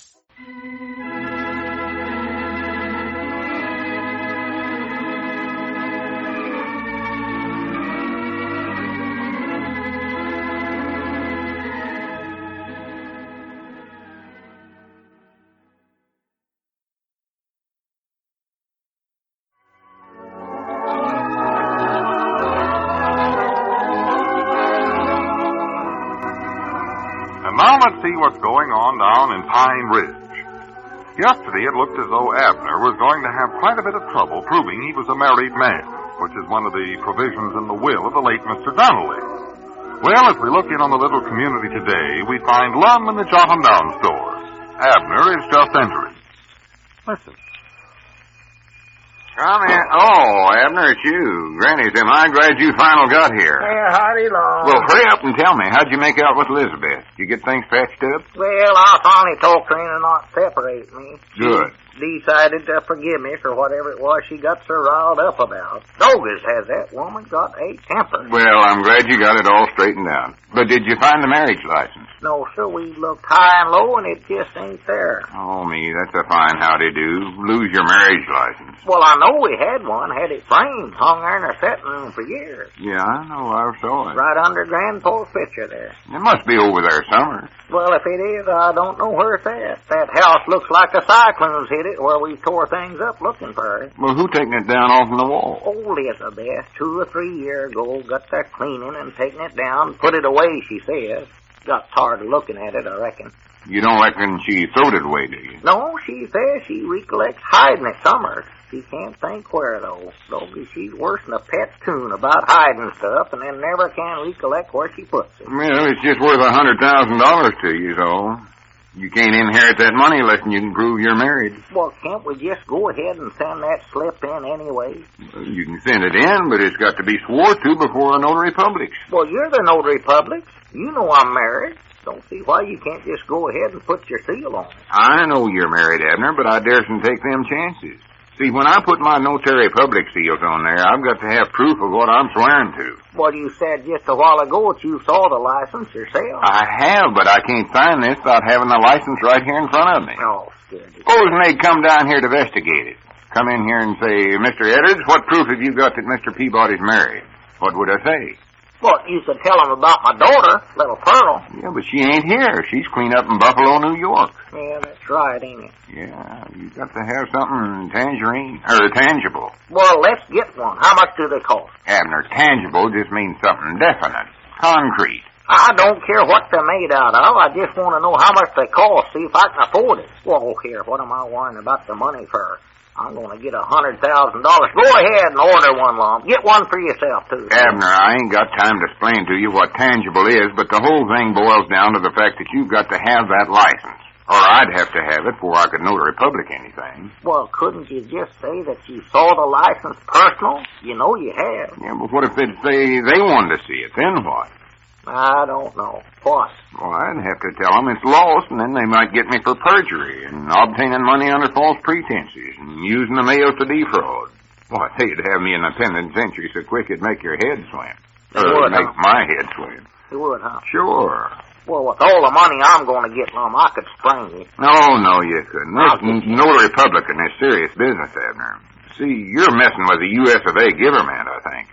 Well, dogged, I don't want to get you in no trouble with them. Well, I don't either. That's the reason I'm refusing to sign it. Yeah, well, Lum, I never knowed all that. Abner, I'd love to help you the worst way, you know that. But that's one reason they take a notary public's word for everything.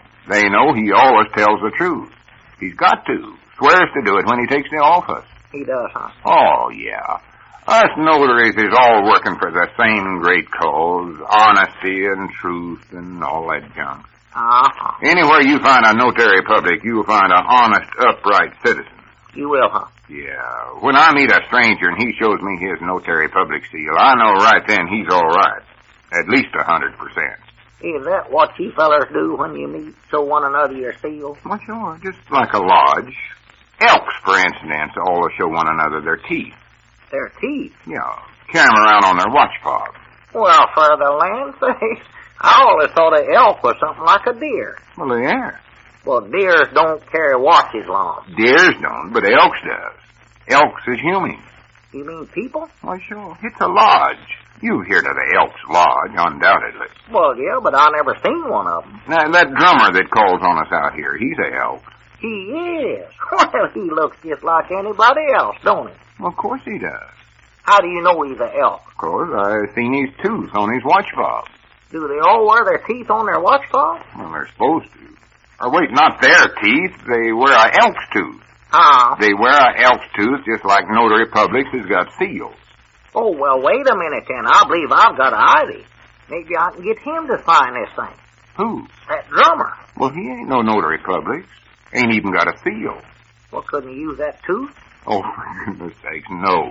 Well, Lum, if he can't help us, why did you bring his name up first? Abner, will you just drop the whole thing? I ought to know better than to try to explain anything to you in the first place. The thing you better be concerned with is that marriage license. Well, I am, Lum. What are we going to do about it? I can't do nothing till you find it. I told you that. You mean if I don't never find it, I won't get that $100,000? Not unless you find some other way to give definite proof. If we just had the preacher here that married you and Elizabeth, we could get him to swear to it. We weren't married by no preacher. A notary public, or a justice of the peace done. Where was you married? In Wills Point, Texas. Reckon you could wire the justice of the peace to come up here? Oh, I ain't got no idea he's still living, Lum. He was an old man then, and that's been 40-some-odd years ago. Well, that illuminates that. Well, there ought to be some... Well, Elizabeth was there. Can't you take her word for it? No, it's got to be some outsider. She's one of the defendants in the case. Or she's, well, it's got to be somebody else. Who else was at the wedding besides you and her? No, me, I forgot. I think the Justice of the Peace's wife was there. She stood up with us, I believe. Maybe we could get her. Oh, me, no. I don't recollect their names or nothing, Lum. Besides, they'd both be over 100-year-old. Weren't nobody else there, huh? None of your folks? No. See, we loped. Loped? Yeah, Elizabeth brung the ladder over to my place there, and we loped. Elizabeth brung the ladder over to your place? Yeah, well, the first night I'd taken it over to her place, and I wasn't strong enough to raise the thing up, so the next night she brung it over to our place. That's just dandy. See, we lived in a one-story house. You didn't have to lift it. Oh, I see. Got the Justice of the Peace out of bed in the middle of the night and got him to tie the knot. Surprised everybody. Well, if you just knowed all the trouble it was going to cause. Next time you get married, Abner, be sure and have a bunch of witnesses and stuff. I ain't going to get married no more. Wait a minute. Granny, I believe you give me an idea there. Huh? Yes, sir. I believe that'll fix things up, Abner. Now, wait just a minute, Lum. What'll fix things up? You and Elizabeth get married. Well, we're done married. Yeah, but you can get married over again, and then we'll have proof of it. Well, Lum, I don't... Why, sure, Granny, why didn't I think of this before? I'm justice of the peace, and you can get the license, and I can perform the ceremony myself. I'll give you the short one, I know. Well, I don't know where Elizabeth is Stanford or not. She ain't got over the first one yet. She wants that $100,000 same as you do, don't she? Yeah, but I don't know where she'd marry me now or not, Lum. See, I ain't as nice a looking feller now as I was when we got married before. I believe I've aged a little. Yeah, she could do better. It ain't no question about that. I believe she could, yes. Oh, well, you ain't going to have to propose to her or nothing like that. Just tell her it's for business reasons. That's what I told her before. Yeah, go ahead and call her up and tell her to get ready, and we can have the wedding this afternoon. Get that affidavit on to them lawyers right today. Well, don't you think you better talk to her, Lum, sort of explain it? No, I ain't going to do it. You can explain it to her, all right. Remember that old saying, speak for yourself, John. Huh? Hurry up, go ahead. Well, I'll try it, all right. Anything one time. Yeah, just tell her that we've got to have a marriage license before we can make out this affidavit that you're married, so you'll have to have a little ceremony over here at the store, or over at the house if she'd rather. Yeah, and tell her I'm John, huh? No, don't tell her that. Oh, hello, Elizabeth? Have you found a marriage license yet? Uh-huh. Well, I think we're going to have to get married all over again. Lum said so. Oh, don't tell her I said. Tell him what? Why, Elizabeth Peabody. I don't want to hear it. Now, wait a minute. You're talking so fast I can't hear you. Oh, he don't mean nothing like that. No, he says he's got to have a marriage license so we can prove we're married and get that $100,000. Well, it ain't going to hurt us to get married twice, Elizabeth. No ladder this time. Oh, no, it never done you any good the first time. Well, it just ties the knot that much tighter. Oh, this afternoon. Well, you won't have to fix up none. Oh, she ought to put on some shoes, Abner. Well, yeah. Tell her to half-sole them, too. Them look like spats she's wearing. Yeah, well, put a little flour on your face, some vanilla extract or something. Artificial flavors and color. Yeah, I'll run into the county seat and get the license, and then Lum and me'll come over there and he can tie the knot. She can rosy up her cheeks with pokeberries. I'll buy the license this time. You want it dead right. Well, he's a justice of the peace. Oh. Well, I don't think we'd have to go to all that bother, Elizabeth. You do, huh? Yeah, I know you said if you had it to do over again. Yeah, where? Oh, my goodness. Now, Elizabeth, I don't... Yeah, but Elizabeth, yes, but, Oh, I smell trouble. yes. All right, Elizabeth, anything you say. Yes, honey. Goodbye. Is she going to do it? She sure is. Well, good. But she says it ain't going to be did by no justice of the peace. She's going to have a big church wedding, send out invites, have flower girls, and I don't know what all. Oh, me, there went my $3 fee. And what's more, I've got to take her to Niagara Falls on a honeymoon.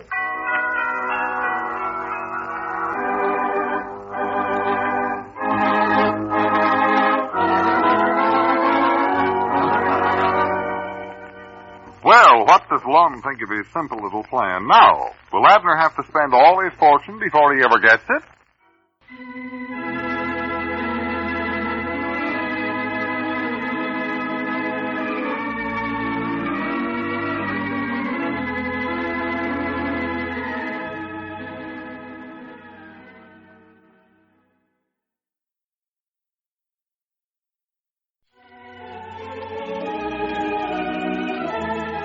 And now let's see what's going on down in Pine Ridge. Well, as we look in on the little community today, we find both Lum and Abner, Lum's house getting dressed for Pearl Peabody's wedding. Listen. Well, honey, me and Lum are hurrying just as fast as we can. Oh, we'll be over in just a few minutes now.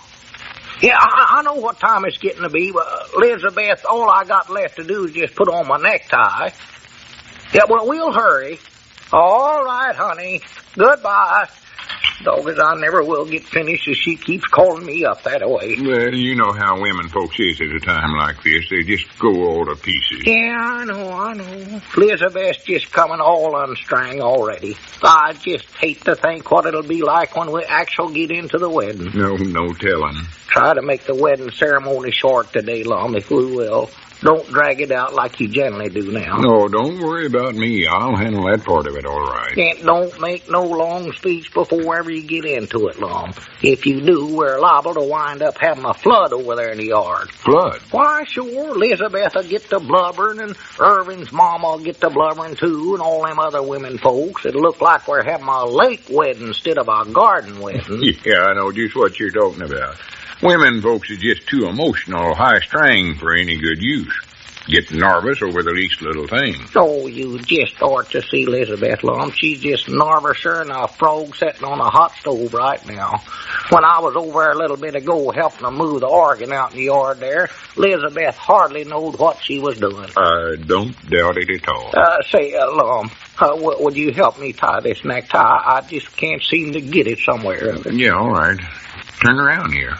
And she was starting in to puddle up then, too, when I was over there, both her and Miss Cotter. Well, stand still, Abner. I don't know where they was actual crying or just practicing up. It's just hard to tell sometimes. Abner, I can't tie this if you don't stand still. Oh, well, I'm trying to. I'm sorry, Lum. My knees just sort of seem kind of jumpy or something today. Yeah, I think I'm getting it now. No, that's wrong.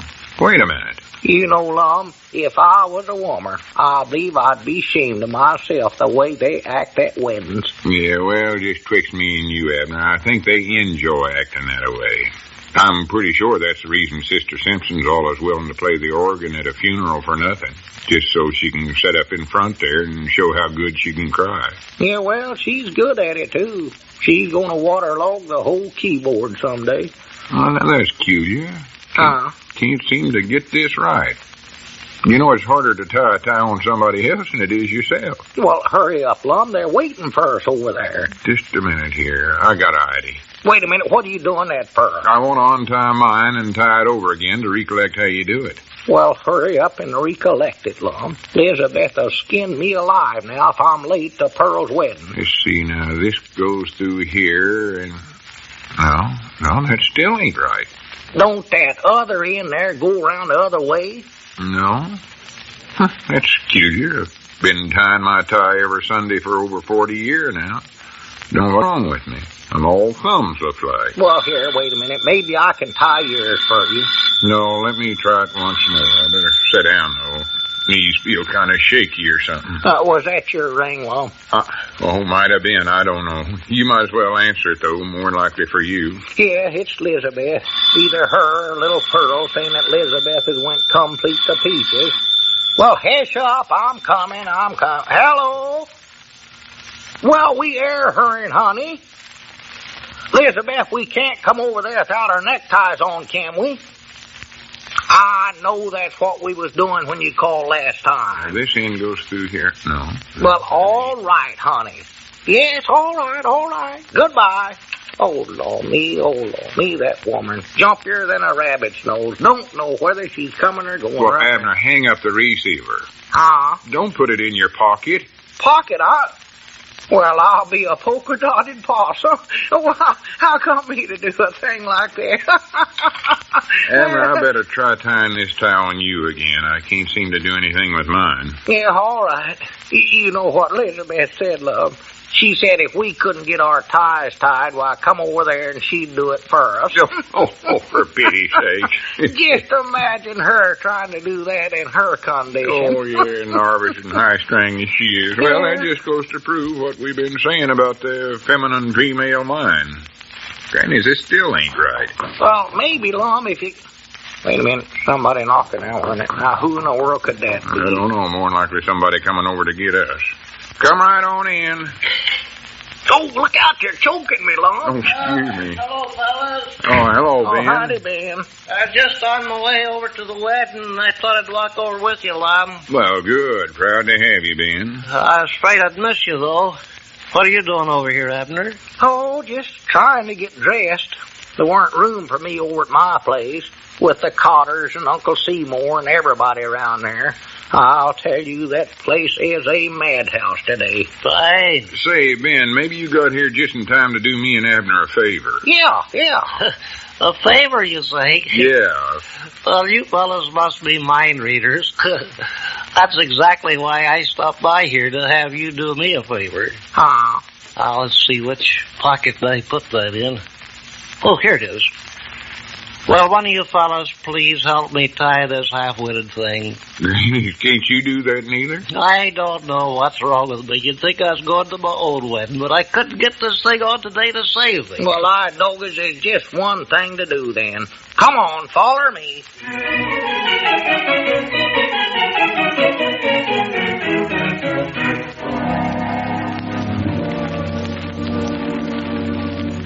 Here, fellers, we better get outside. I think I can hear Sister Simpson pumping up the organ out there. I can't get over what a fine job your wife did on our ties, Abner. Yeah, it's just a wonder she could do anything at all, as nervous and upset as she is.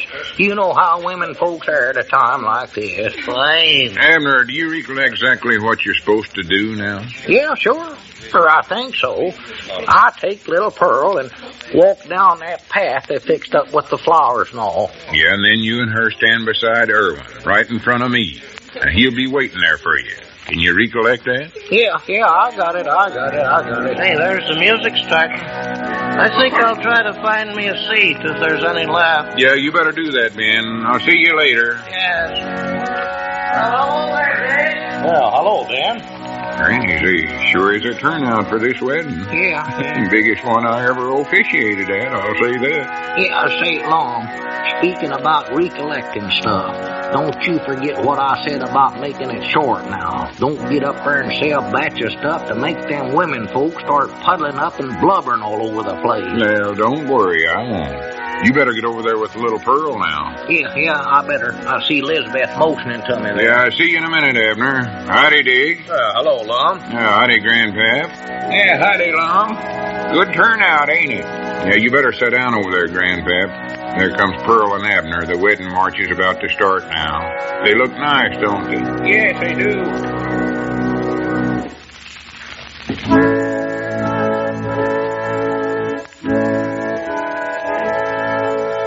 Howdy, Grandpap. Papa. Miss Barton.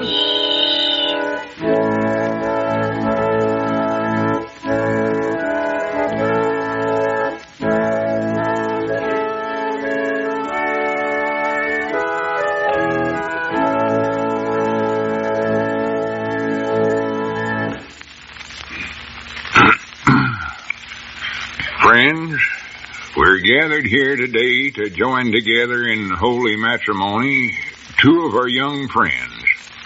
A young man who ain't a resident of our community, but after knowing him for these last couple of weeks, I can say that it's our loss that he ain't going to settle down here and be one of our neighbors.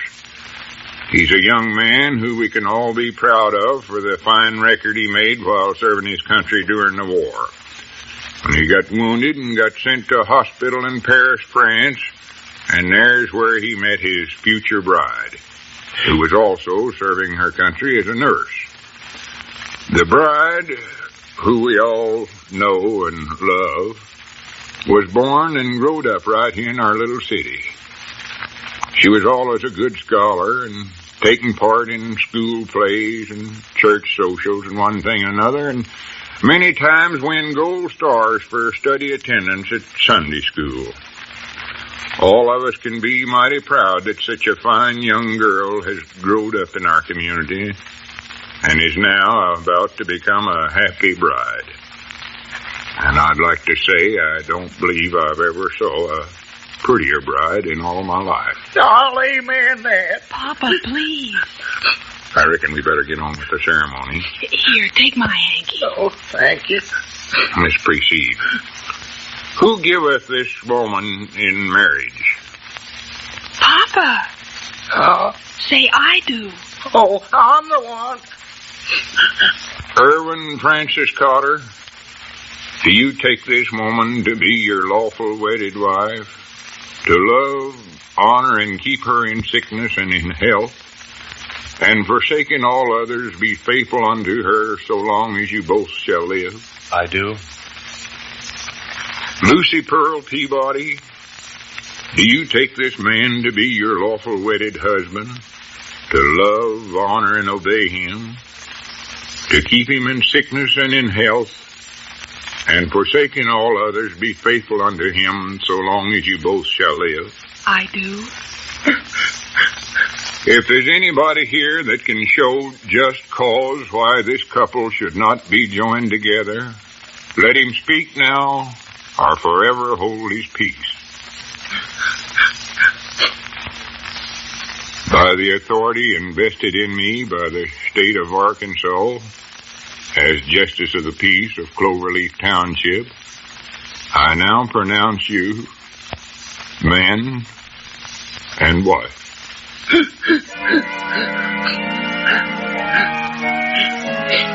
Here, Abner. Abner, let me help you find a place to sit down. Oh, don't bother about me, love. Look after Elizabeth. You know how she goes all to pieces at a time like this.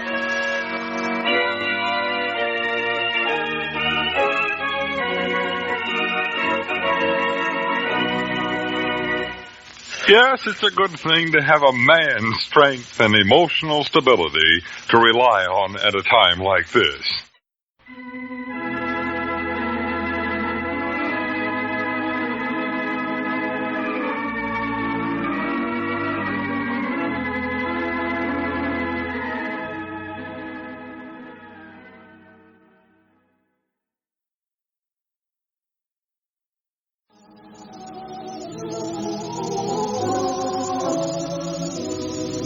And now let's see what's going on down in Pine Ridge. Well, as we look in on the little community today, we find Lum in the Jotham Down store explaining some new business principle to Abner. Listen. Yeah, now, wait just a minute now, Lum. Wrap them up and break again. Now, let me get this straight. You say we're going to run down our merchandise? Yeah, that's right. Well, doggies, we ain't going to sell nothing that way, Lum. Oh, yes, we will. Well, it's hard enough telling us stuff, telling them how good it is, much less run it down. Well, now, that's just where we're wrong. That shows we're old-timey. We ain't keeping up with the new ideas and advertising. Well, Tell us all about it in this article I've been reading. that's the silliest article I ever heard tell of. Says if you want to sell something nowadays, you got to kid your product. Kid your product. Yeah, you know what that means, don't you? Yeah, it means, kind of hard to put it into words. Well, it just means joshing about the stuff you're selling. Yeah, that's just what I was going to say. Elizabeth's brother Fred said one time that he thought we was joshing with the whole store. But I still don't see how your idea's going to help business around here much longer. Well, you'll see. I'll start bringing the customers in here in crowds.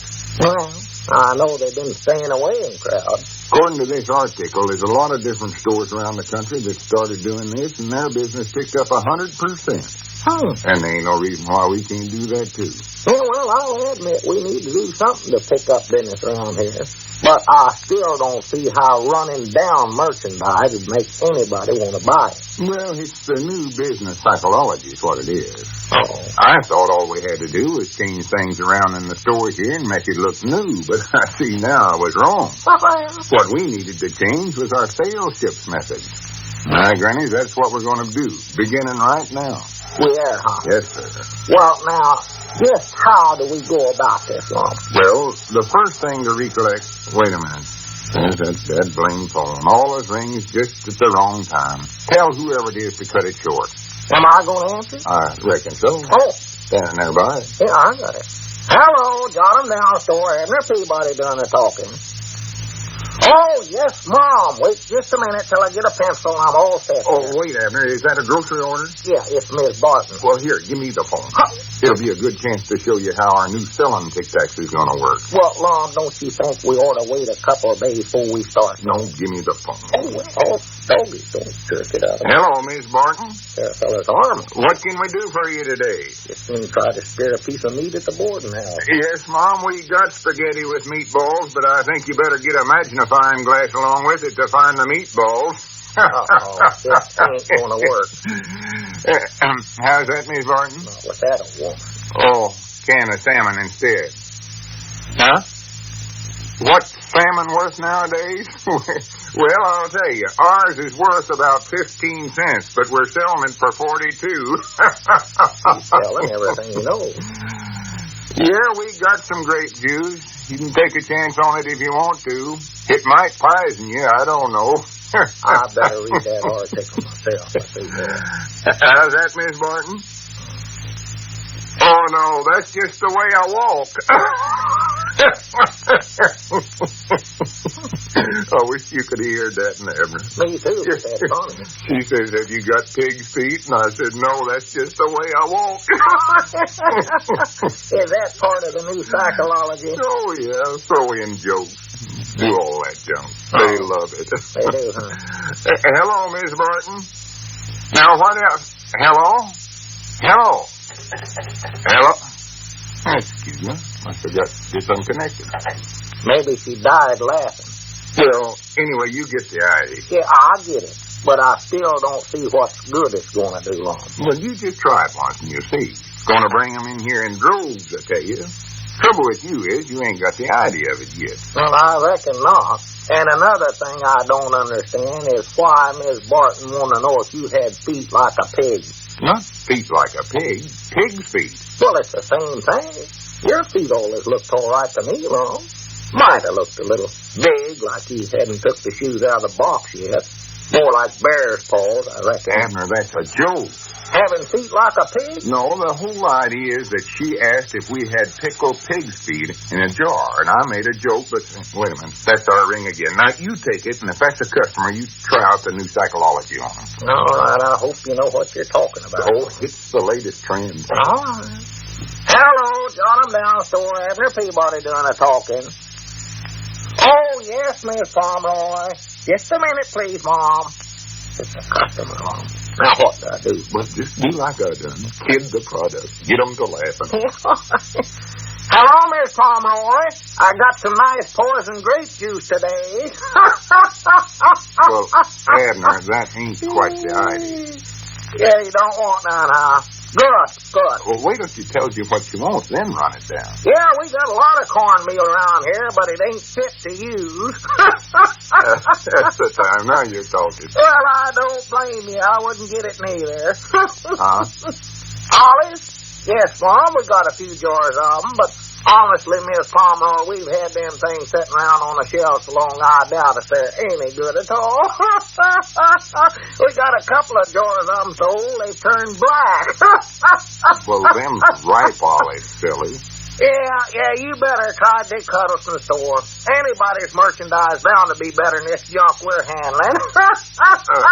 Just a minute, Abner. I better talk to her. Hey, hold her phone a minute, Miss Pomeroy. What's the matter? Ain't I doing all right? Well, yeah, but it don't sound so good when you do it. You don't need to say the junk's that bad. Just try to make jokes about it. Reckon I ought to throw in that joke about Miss Barton thinking you got feet like a hog. I think maybe you better listen to me some more and see if you can catch on to it. Give me the receiver. Yeah, you take it. I don't understand this. Hello, Miss Pomeroy. Hello. Hello. I've had feet like a hog. Hello. Excuse me.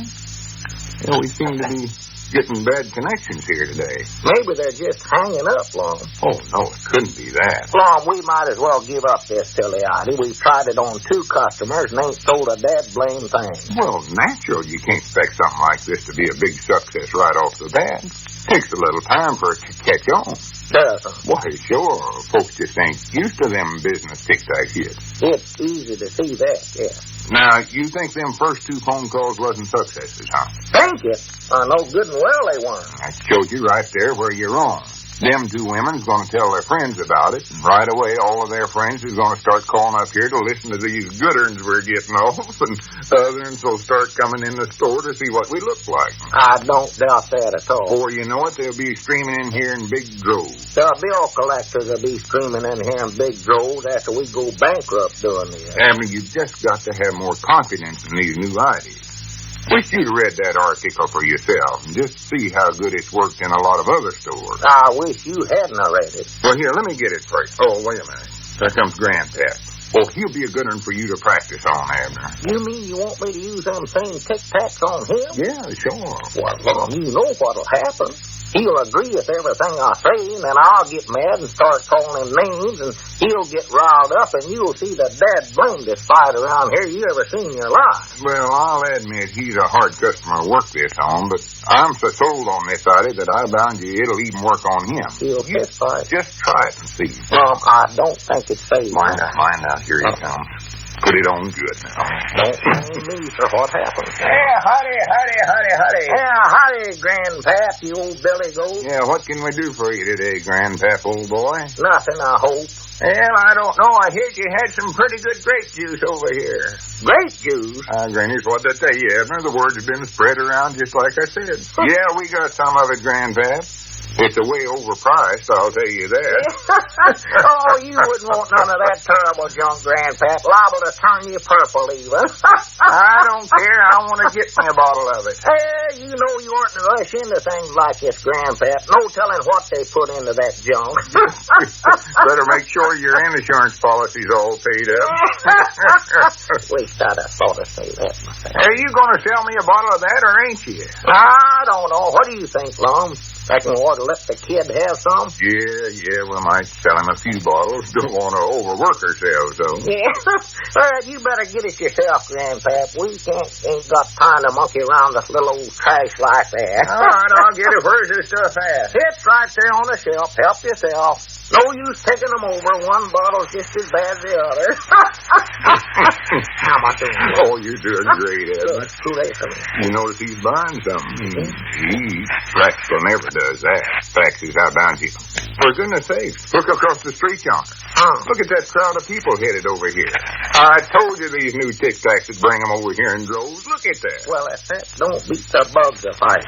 And now maybe you'll have confidence in these new ideas of mine. Look at there, even Squire Skimp's with them. You know how little he buys around He here. ain't just with them. He's ahead of them. Yeah, here's a dime for the grape juice, Abner. Yeah, well, it ain't worth it, but I'll take it. Hope it don't kill you. Well, howdy, Squire, old boy. Come right on in. Bring all your friends. Why go somewhere else and get Jip? Yeah, come in here. And here's the grape juice, Squire. I got it all right. Yeah, well, that's good work, Grandpap. Lum, we're holding this for evidence. Evidence? Yes, sir, the rumor has been circulated that you're selling merchandise unfit for human consumption. And as head of the Pine Ridge Chamber of Commerce, I'm closing up this store. Well, now, wait a minute. Tomorrow afternoon, a committee will investigate this store thoroughly to determine when and if you'll be permitted to reopen. Good day, gentlemen.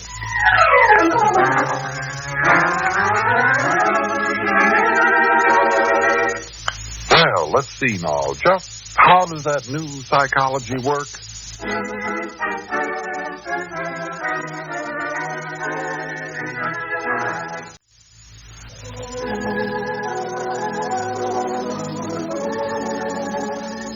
Listen tomorrow and every weekday at the same time over CBS for Lum and Abner Down in Pine Ridge. Brought to you by the makers of Alka-Seltzer and One-A-Day brand vitamins. Gene Baker speaking.